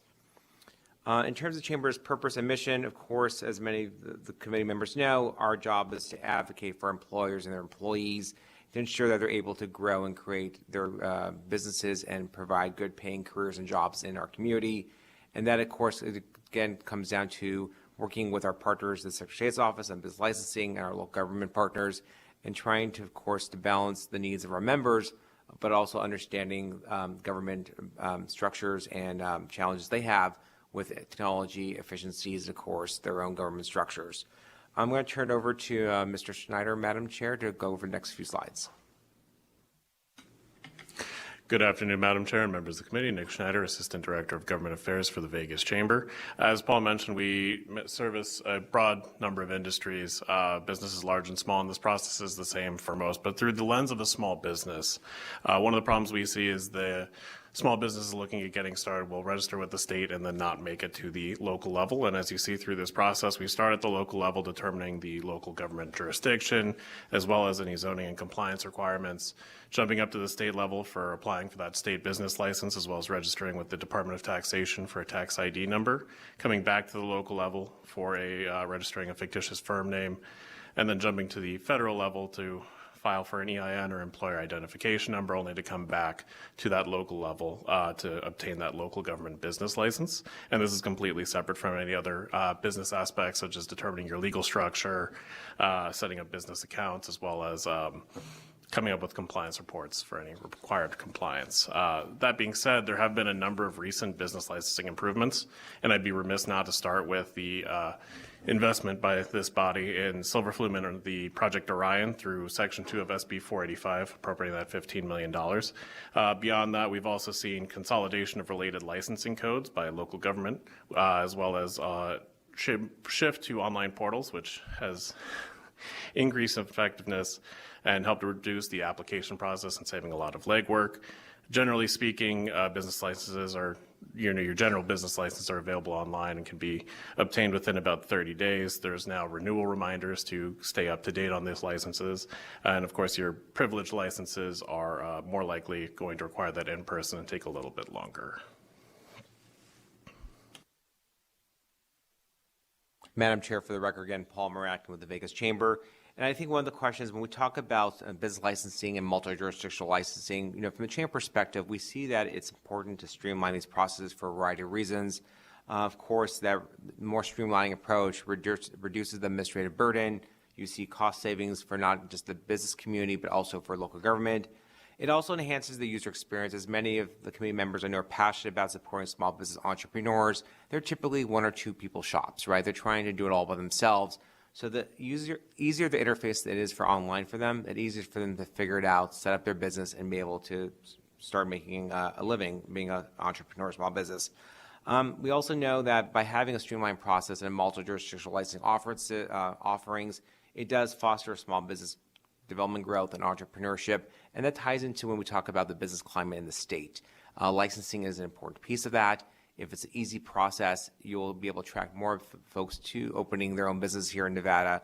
Either they're local or they relocate. It is an important process to that part of it, and a barrier we believe that is not necessary to create. And we do appreciate the efforts that Mr. Schneider had noted from our local government partners the last several years. It also, of course, creates greater transparency. If it's online, it's easy to understand. It's written in common language for folks to understand. It's in bilingual. It helps those folks able to get through that permitting process. It also, of course, does create goodwill, which is also a benefit, and that folks feel that they're partners between business and government. And of course, the more licensing you're able to accomplish, the more revenue for local governments, which of course they always appreciate. So there are, of course, benefits to both sides. As we conclude, of course, there's always rooms for improvement, and we're having ongoing conversations with our local government partners and what that will look like. And we've started those conversations in the interim period. Of course, looking for everything for additional investment from the state, potentially for additional interface for local governments and silver flume, adoption of more jurisdictional licensing topics that you heard from our city presentation just a few moments ago. Of course, streamlining those language codes between different jurisdictions, and just educating folks about the overall process, and of course, ensuring that only essential information is gathered, that the applications themselves are not burdensome, but just the data information they need and data they need to process an application. So, Madam Chair, that is our brief presentation, and happy to answer any questions, of course, from you or the committee. Thank you. Members, any questions? I don't see any questions at this time, but I know that multi-jurisdictional licensure is an issue that has come up with constituents and business owners like across the valley multiple times, specifically restaurants. But I know that there's several other businesses that would be interested in this conversation. So I think this is likely something that we'll consider in the August meeting. So thank you for coming here to talk a little bit about the issue. Thank you, Madam Chair, and thank you for the committee for your time today. Have a great afternoon. Thank you. At this time, we'll move on to the next item on our agenda. And that is agenda item number 10, the update on the implementation of the language access plans. So first, I'll go ahead and invite up the representatives from the Office of New Americans, and then that will be followed by the United Way. So go ahead.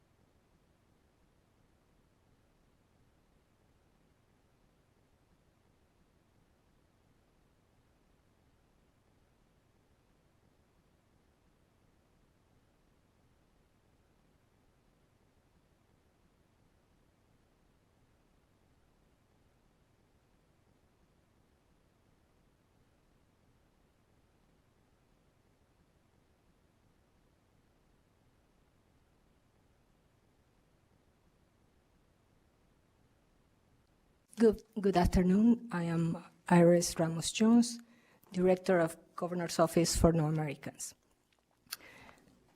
I want to take a couple of seconds. For the first time since the creation of the office, all the team members now are immigrants. The three of us came to the United States without being able to communicate in English. We have experienced firsthand the challenges and consequences that come with not being able to communicate or understand not only basic conversations, but especially important legal and vital documents. We are confident that the Language Access Program will break communication and cultural barriers in our state. We want to thank the bill sponsors and everyone who had and is working on this very impactful project.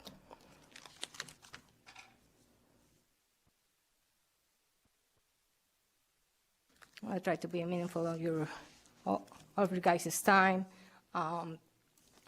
Something that I want to point, and I think is important on the legislature overview, is for Assembly Bill 480.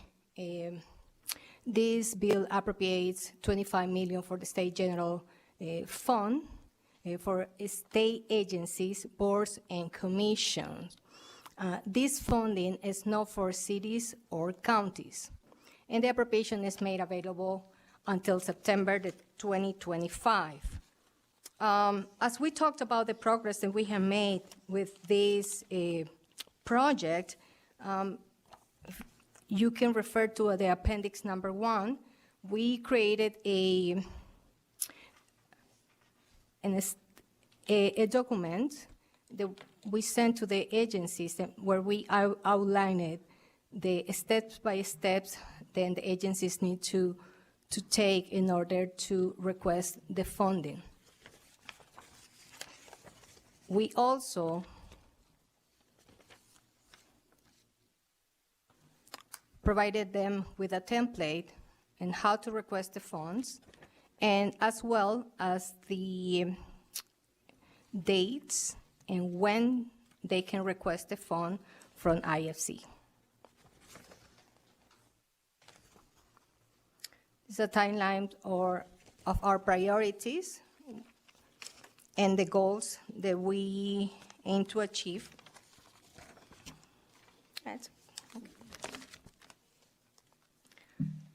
During the month of May and June, it has been the process of development period of language access plans. For June 2024, our goal is to compile and provide demographical data on LEP Nevadans. During the month of June and July, we will do the public comment phase, and ONA will participate and support entities throughout the language access plan public comment phase. And for you can refer to appendix number 2. We created a document with an overview and description and our suggestions on how they can solicit in public comments.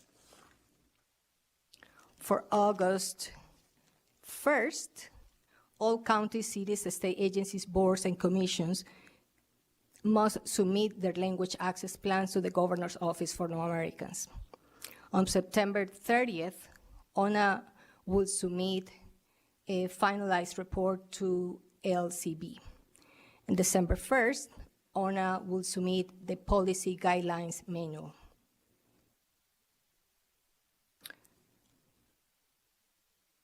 As we measured our progress, I'm going to measure this progress right now based on ONA's responsibilities, based on the bill. The first key indicator is that ONA needed to employ a language access coordinator. This was accomplished in February 2024. She's right next to me, Elena.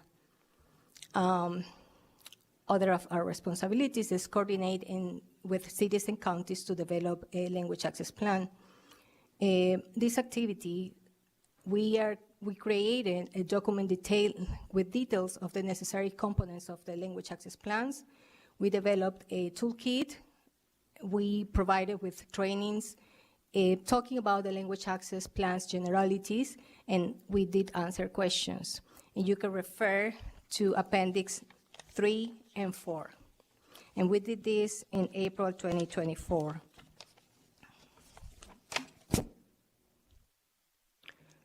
We provide, and one of our responsibilities is also to provide a policy manual containing baseline policies and procedures for compliance with language access plans. As part of the activities that we have done is the baseline, the procedures were included in the toolkit, but we will develop the policy manual with the information that we are currently collecting from the language access plans in ongoing activities, suggestions, feedbacks, and complaints. And Director Ramos, don't feel like you have to go over every single part of the the slides, because I know members receive these in advance as well. Thank you. Okay, sounds good. So I guess we can focus on the timeline of priorities. That is what we aim to accomplish. It is our goal, and we are on track to accomplish each one of these goals. And as we accomplish these goals, we will submit to you all and the bill's sponsors with the progress, everything that we are doing. That is our goal. Thank you. And I think we'll go ahead and go to questions. First, and thank you so much for the very detailed presentation. I think it was helpful, and we got the appendices in advance as well. So it was helpful for us to be able to go over that information. I do have a number of questions. One of my first ones, let me just pull up the slides. Give me one moment.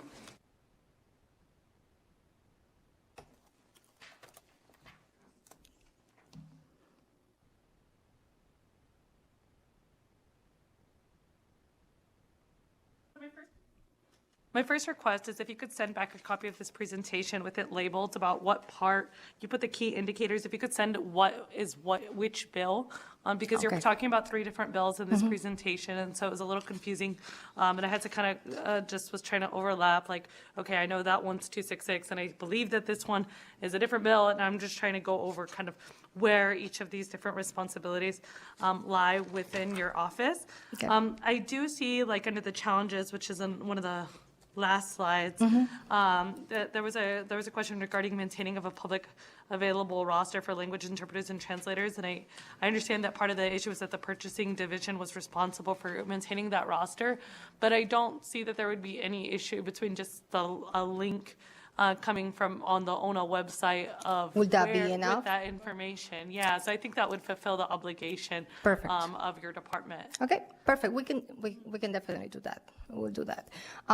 I actually want to point, I think the biggest challenge that the cities and counties right now have is funding. And one of our suggestions there, suggestion/question is, based on so far we have collected 10 language access plans. And what we're seeing is then, hopefully that's the case, but I don't think that we will be using the 25 million that have been allocated for this. So because of the cities and counties don't have the funding, will it be possible for them to actually, for the cities and counties to use part of those 25 million? I think that's a great question. It was really unfortunate during the legislative session that the governor didn't reach out to lawmakers to work with us, despite knowing that we had several of these issues. I mean, I think I met with the governor's staff probably at least bi-weekly and talked about some of our priorities, including AB 266. Unfortunately, the governor introduced the language access bill and didn't talk to any lawmakers, didn't talk to the lawmakers working on language access, and didn't even consider the legislation that was drafted. So it was really unfortunate that Governor Lombardo and his office failed to reach out to us so that we could partner in that work. So moving forward, I hope that's a consideration that they would consider having, because the reality is I think the Office of New Americans has been slow to do the work, and there's no grants and no funding available for local governments. I did actually request that from the governor's staff during the legislative session, and so it was really unfortunate that didn't make it into the bill. And to me, that was just the governor's office refusing to consider policy that would have really served Nevadans and made sure that we have access language and information in other languages. So moving forward, I hope that would be a consideration. But the way that the bill is worded right now, local governments would not be eligible. It's only the state agencies. And that's a huge challenge for them right now. Everybody, that's all they talk about in every meeting. So it's going to be part of our suggestion when we submit the report on September.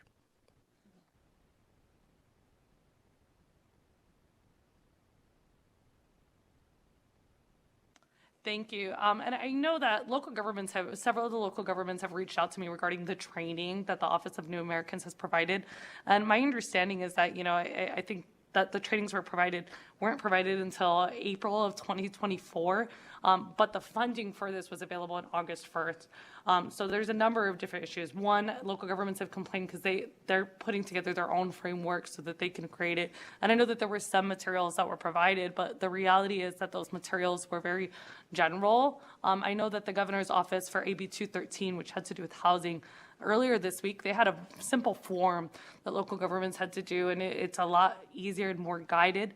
So I think in the future, if the Office of New Americans can provide something that's more guided and detailed, I know that that would be helpful to local governments, because I think what you're going to see with the language access plans that they provide is that each local government is providing, is working on something different. So it'd be really helpful if there was something that is very detailed and specific as to what they're supposed to do. And I think the bill is pretty detailed, but I think they need a form, almost like a job application or a scholarship application that just says, these are the questions that need to be answered.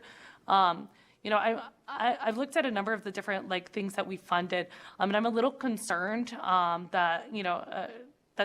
that those funds have not yet been utilized, or that there are deadlines for those fiscal years. So I'm just wondering what funding deadlines this office is going to have. And I know there's a travel budget that was requested with one of the bills. And I think that travel funds have to be used by the end of September. So I'm wondering what the office has done to make sure that we're using those funds in a timely manner, not just requesting funds that we're not going to use. Absolutely. Well, with traveling specifically, we haven't seen yet the necessity, because most of the trainings and meetings that we are having with everybody have been through Teams, and it's mainly because Elena, it's one person. At the end of the day, we now are working together, but it's one person, and she's doing our language access plan and reviewing and assisting agencies and cities and counties and providing all these workshops. So in order to utilize her time especially better, we have, as I say, have those meetings mainly online for traveling to answer that specific question. But when you, now that you ask about funds that needs to be utilized, there is some money that needs to be used, and they were for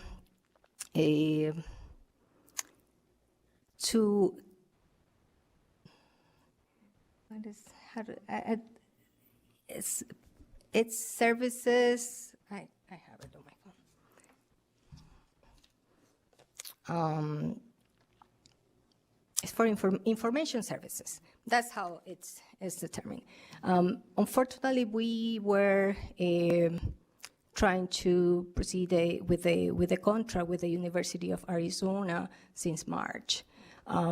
As of yesterday, they haven't signed the contract. So right now, we are working with the GFO to try to actually find some alternative to utilize that money before June 30th. And the problem is then here in Nevada, we could not find somebody that specifically works for language access programs. However, we have identified an organization that will most likely be able to provide some type of more guidance, I guess, and some types of help when it comes to language access, but we are still working on that. Thank you. And you bring that up, and I think that's the funds that we had allocated for the language access expert. And I believe that funding was made available on October 1st. So now I'm trying to understand why the office waited until March to use the funds that are going to expire June 30th when they had those funds for such a long period of time. I understand that. I don't know how familiar you are with the entire purchasing process. In order for us to find somebody, you need to, it's a very extensive process. If somebody is not a vendor of the state, it needs to go through a lot of processes. And unfortunately, it takes more time than what we expected to take. And we're still on that process. Thank you. Members, any additional questions?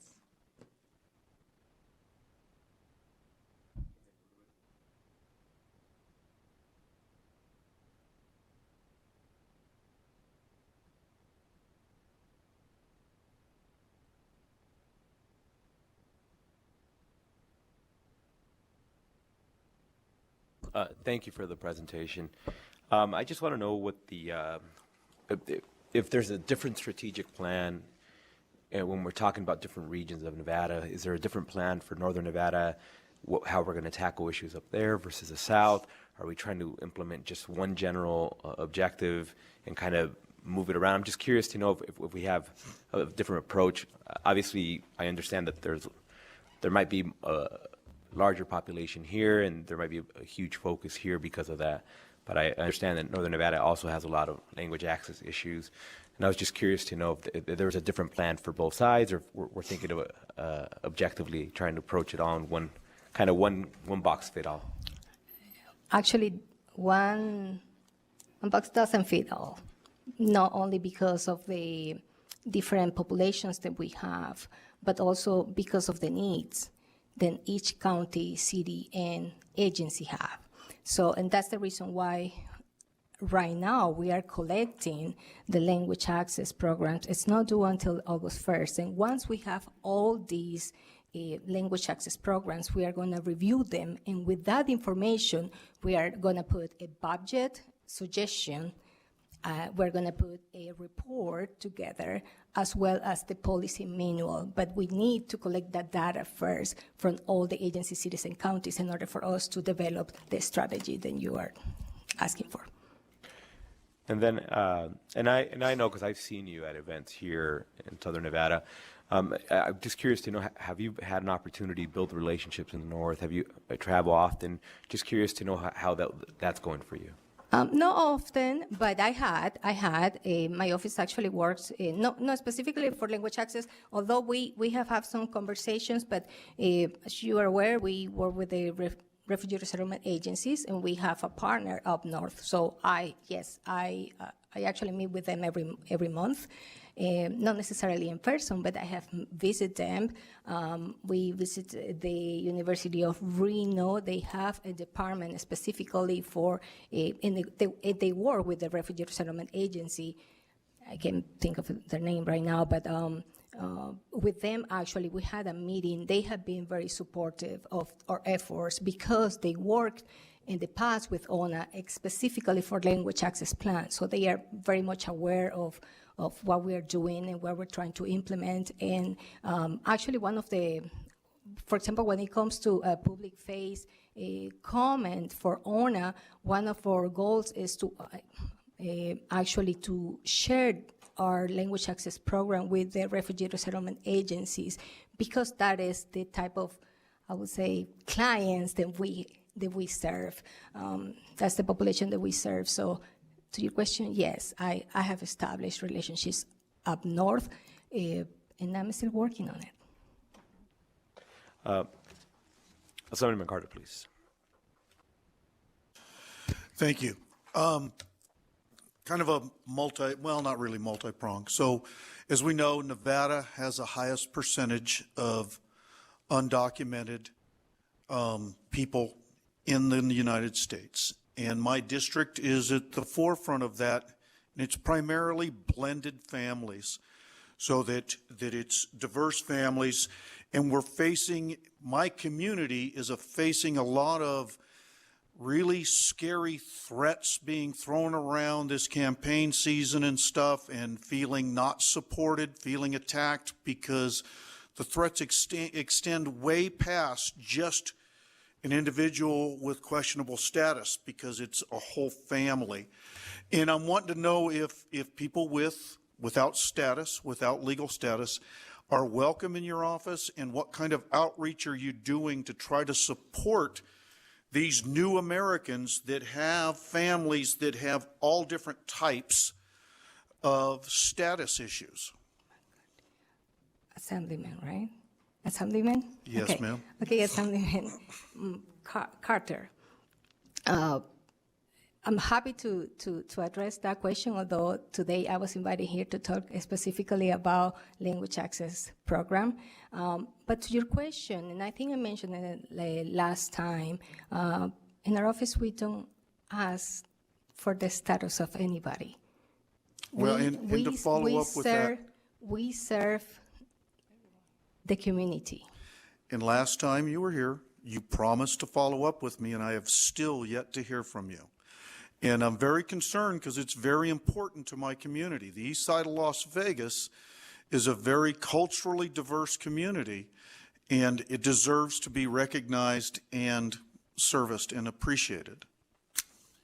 I'm happy to talk to you. We can definitely set some time to talk about what specifically it's important for your community. What I can tell you, and you can ask anybody that have been in contact with me, is that we do not ask questions about status. That's not how we address people. I am an immigrant myself, and I will be very offended if somebody say, "Hi, I am so-and-so, what is your status?" That's not how I interact with people myself, and I expect nobody from my office does it. Okay, thank you. This is Elena. I'm the access coordinator, and I will add what she said, Mr. Carter. When we were in this building, people came to ask questions, and they asked me, "Oh, how can I get this or that?" Oh, let's see. And what we do is to look for resources and to try to help the person. We don't ask for anything. I'm new. I've been in the position for 4 months only. And I love helping people. So we do the best we can. Like she says, we don't ask for anything. I'm an immigrant too. I'm from Argentina, by the way. Mm-hmm. Members, do we have any other questions? Anybody up north? Senator Daley? No? Or how about anybody who's joining us via Zoom? I don't think we have any other questions from the members.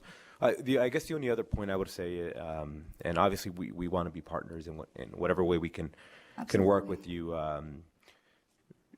And this process, unfortunately, anything government is slow, period, right? We know that. But we want to be partners and we want to help in whatever way we can in getting the implementation going as soon as possible, getting the ball rolling. Not to suggest that nothing's being done, but we, to the point that we can collaborate and help, please let us know on just how we can just keep pushing the ball forward. Because obviously we come here and then we're asking you to do everything, but you have to wait for the cities and counties and jurisdictions. Emails.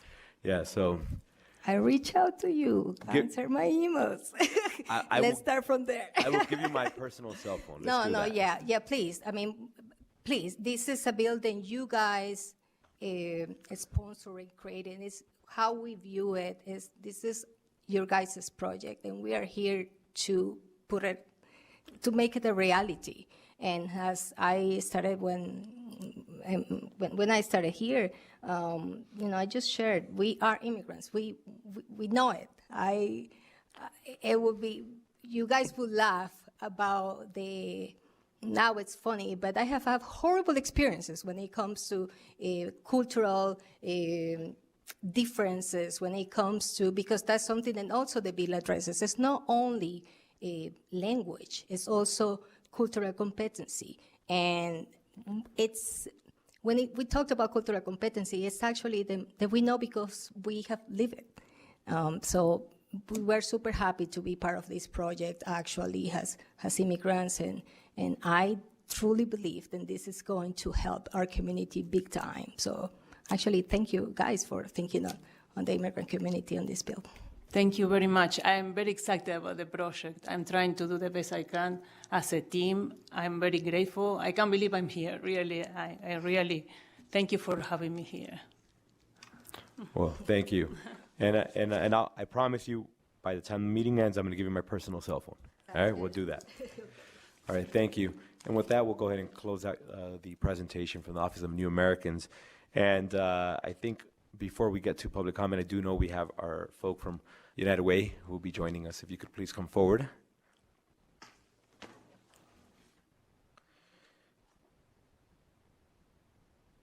By the way, Mr. Henry Rosas, I know Madam Chair had to step out, but she told me that I would get in trouble if I didn't point out that she says hello and that your outfit looks very familiar to a session. I'm not sure what she was referring to, sir. But he does look sharp. It's great seeing all three of you. Whenever you're ready, please. Thank you so much, Senator Flores. Henry Rosas for the record. We are just working on pulling up the presentation here.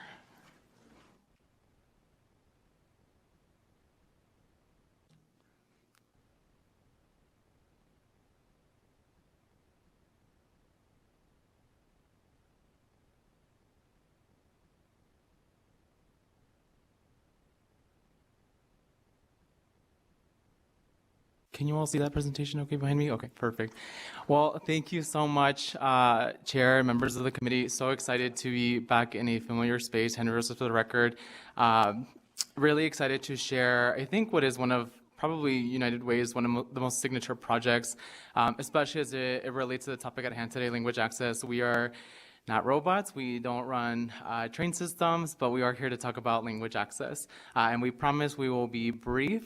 We know you've all had a long day, but really excited to share a lot of the public-facing tools that we offer, not just for the nonprofit sector, but also for our government partners, and share really the work that we're doing to enhance language access services and implementation across Southern Nevada. So just really quickly about United Way. So United Way Southern Nevada's core mission is to unite people to improve people's lives. And I think that the Language Access Project really speaks to that. As you'll hear from my colleagues, this project really came to be from convening nonprofits, government, community leaders, during the height of the COVID pandemic. And we know that in times of crisis, it's really that unity that brings and inspires really the most consequential solutions to the issues that we face. And that is the approach and practice that we take to not just our language access work, but also to the other programs and services that we provide, from pre-K to free tax preparation services. So today we're excited to talk about the $1 million language access project that is now years in the making, share our current implementation and the public tools that actually today we are just launching for our partners, and then share continuing challenges and solutions for future language access policy. You know, I'm so grateful that the state has had momentum in the legislature, both in the 2021 and 23 sessions relating to language access, and so really excited to see what next year will hold. But before we dive into all of that, would love to just introduce my colleagues from United Way of Southern Nevada. Abel Minster for the record. Thank you all for having us today. I serve as the project manager responsible for overseeing and managing the United Way of Southern Nevada Language Access Project. Thank you. Good afternoon, Vice Chair Flores and members of the committee. Janet Quintero. I serve as the Vice President of External Affairs at United Way of Southern Nevada.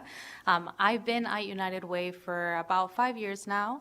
And I have to say this is one of the most significant projects. I'm also an immigrant, so I'm really excited to talk to you about language access and what this means to removing barriers to access for our community. So here in our next slide, you'll see the need was always there, but definitely the COVID-19 pandemic heightened the awareness of the need and the flow of information and barriers. So language access is just a barrier to access. I know we talk about other barriers, transportation, but communication is definitely a key one. I'll always share an example of, we know there was rental assistance out there, but it wasn't really reaching every single member of the community, and at United Way, we kept hearing about that. Then throughout early 2020 and the rest of the year, we continued hearing this feedback. You'll see the community-informed process. United Way does host 2 community forums, the Nonprofit Connection, and then the Spanish version of that, the Junta Comunitaria, and we kept hearing about the needs of the community, not only the nonprofit sector, but of the private sector, and both the short-term and long-term needs of language access. It was at this point that we started really drafting and actively pursuing language access as an initiative, because we realized that we had education programs, we had workforce programs, but they weren't really reaching the community in the way that we were hoping to. And with that, we really focused on statewide cross-sector collaboration. So of course, United Way is a nonprofit, and we work with the nonprofit sector, but we see the value of cross-sector collaboration, and I think you'll see that in this project. And here in the next slide, I will dive more into that. So the cross-sector language access meeting has been convening since August of 2022. On the right-hand side there, you'll see a couple of the members. And I do want to highlight that the Governor's Office for New Americans has been a member of this group since the beginning. The group is focused in regional coordination to remove barriers to access. So we have we're lucky to have $1 million congressional appropriation, and we know that there is state funding. We just heard a little bit about that. So we're here to add and to maximize those funds. An example of this collaboration is United Way actively utilizes the toolkit that ONA created with our nonprofits. Of course, we will have to repurpose it and adapt it to serve the need of the nonprofit, but there wasn't a need for us to completely recreate something new when there were already resources allocated towards that purpose here in our state. So now more about how we successfully received the $1 million that allowed us to really pursue this work. Here in the next slide, you will see that the federal community project funding process, we began this process in early 2022 in partnership with the Office of Congresswoman Dina Titus. And I did want to just express my appreciation because I know that this wouldn't be possible without the advocacy of Chair Torres and Councilwoman Olivia Diaz. So again, this is an example of not only cross-sector collaboration, but across different levels of government. For the timeline, we received notice of approval in December 2022 when the congressional budget was approved with a start date of September of 2023. So this $1 million community project funding is managed by the Department of Health and Human Services, and we have an anticipated 18-month timeline ending in March 2024. And I do apologize, I realize there's a typo in the slide. It says May 2024, it should be March 2024. But of course, we're actively looking for support to continue this program, because we know that we won't solve these issues in 18 months. We are actively continuing to look for support in both the private and public sector. We wanted to highlight a quote from Congresswoman Dina Titus, and I know you've all received it, so I won't read it all, but I will go to that last sentence there. This funding will help serve individuals from different backgrounds more effectively seek housing, employment, healthcare, and other assistance, creating a more inclusive Nevada and bolstering our local economy. And I specifically think that last phrase, creating a more inclusive Nevada and bolstering our local economy, is how we feel about this language access work. It is really creating opportunity for all Nevadans. And for this next slide, I will pass it along to my colleague, Abel. Abel Mansuri for the record. So there are three main components to this project. Component number one, 12 nonprofits developing and or enhancing their language access plan. 12 subawardees have been selected through an application process, reviewed and voted upon by steering committee members made up of language access champions from multiple local government agencies. Each subawardee received $25,000 to develop and or enhance their language access plan, covering 9 languages that are mostly spoken in our community aside from English. These languages include American Sign Language, Amharic, Ethiopian, Arabic, Chinese, Farsi Dari, Korean, Spanish, Tagalog, and Vietnamese.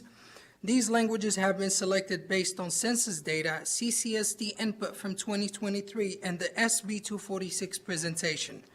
Component number 2 of the project, translation, interpretation, and over-the-phone translation services provided at no cost to the subawardees, community nonprofits, and local government agencies.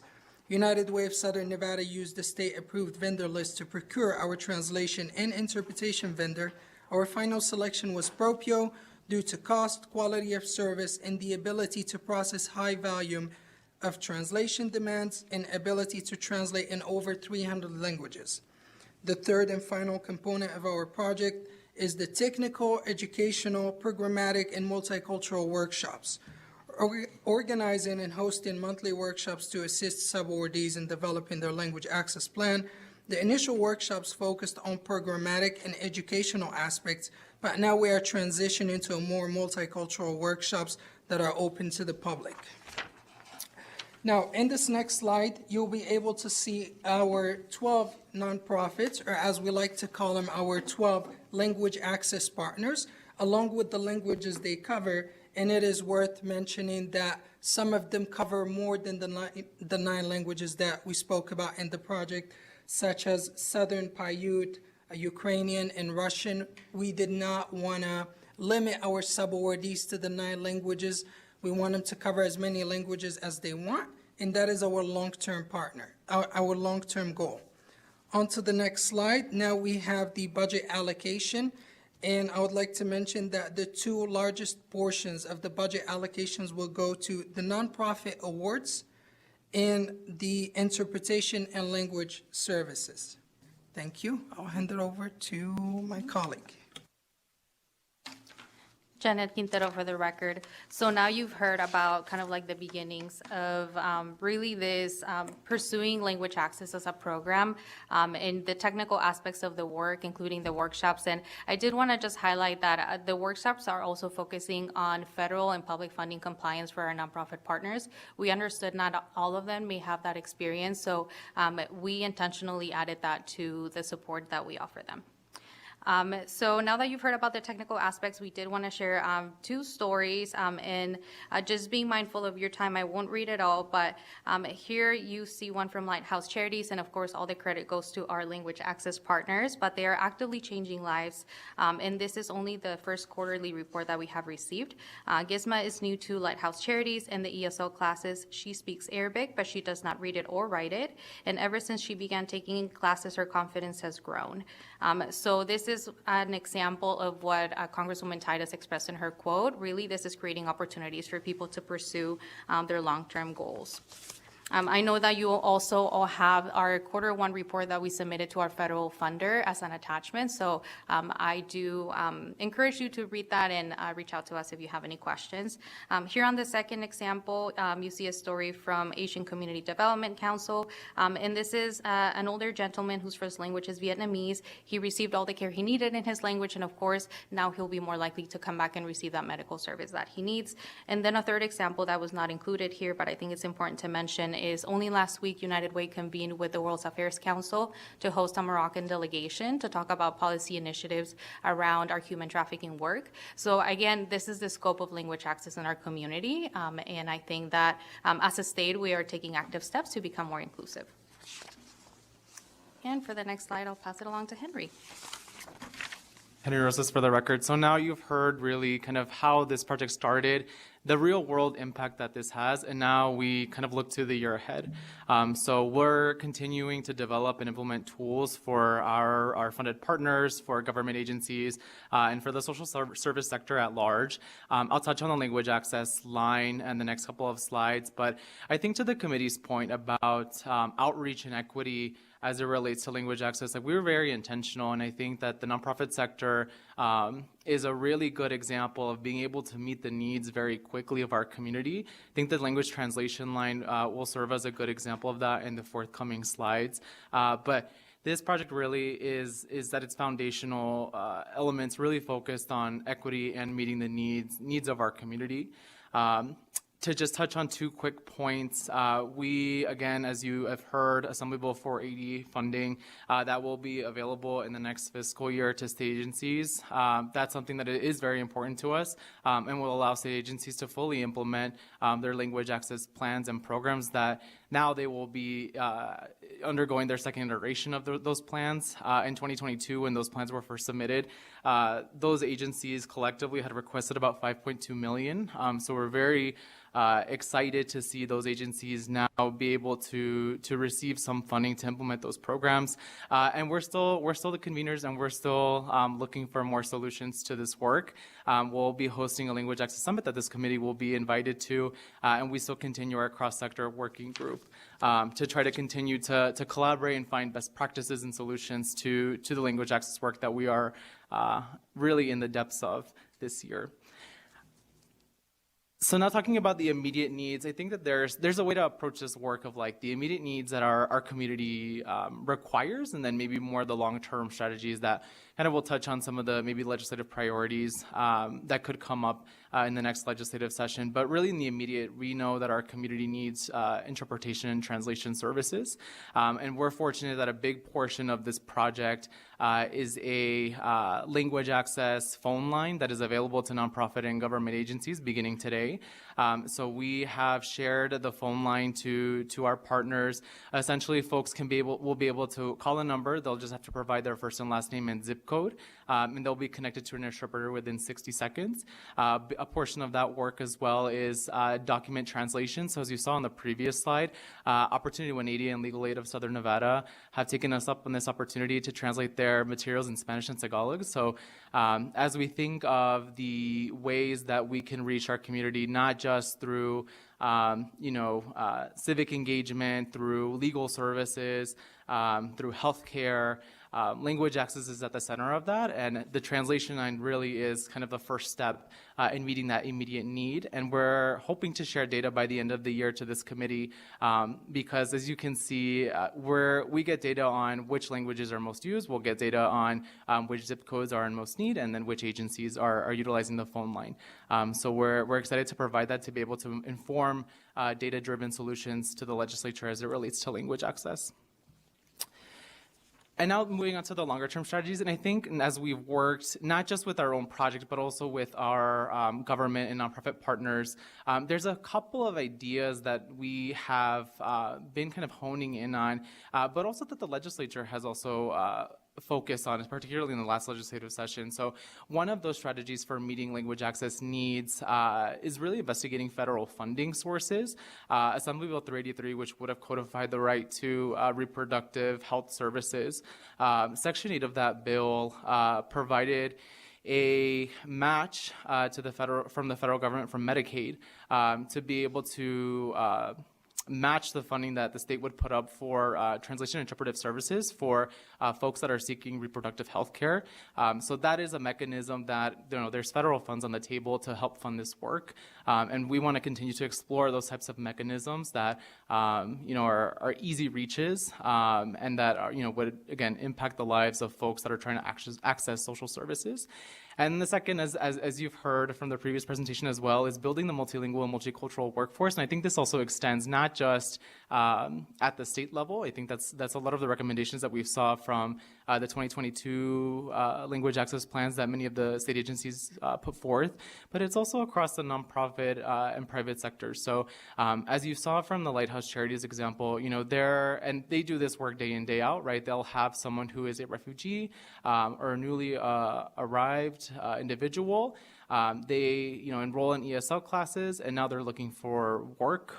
So a potential solution and creating a feedback loop of, this individual can become a certified translator at one of the programs within our entry institutions, then become a certified translator, kind of run that business, and then train others to become interpreters and translators.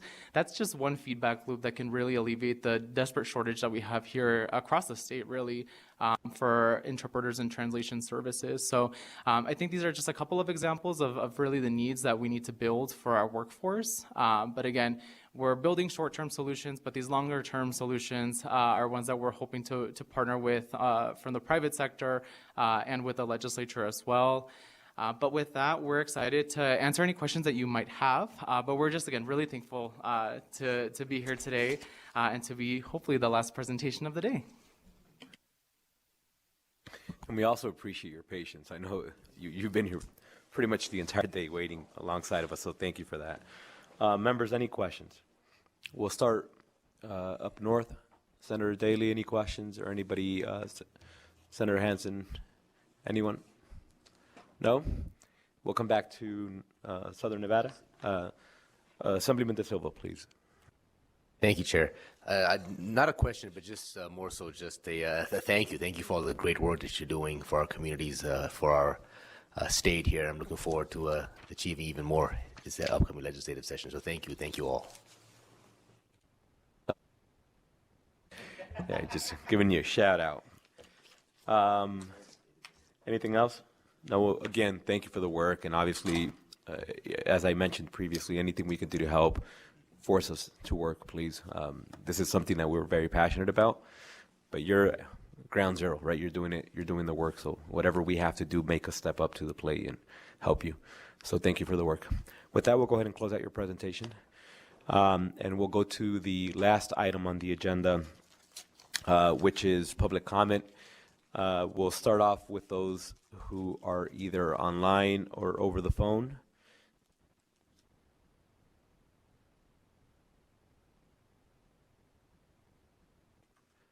Chair, your public line is open and working, but you have no callers at this time. Thank you. And I do not know if there's anybody in the audience in Northern Nevada wishing to join us for public comment. No, there's none. Sounds good. And there's also nobody here in Las Vegas, but I'll just say for clarity, anybody wishing to join us for public comment here in Southern Nevada. Seeing none, I just want to say thank you to our amazing staff, LCB, and everybody who was here for a very long meeting with us. So I just wanted to say thank you to you all. This meeting's adjourned.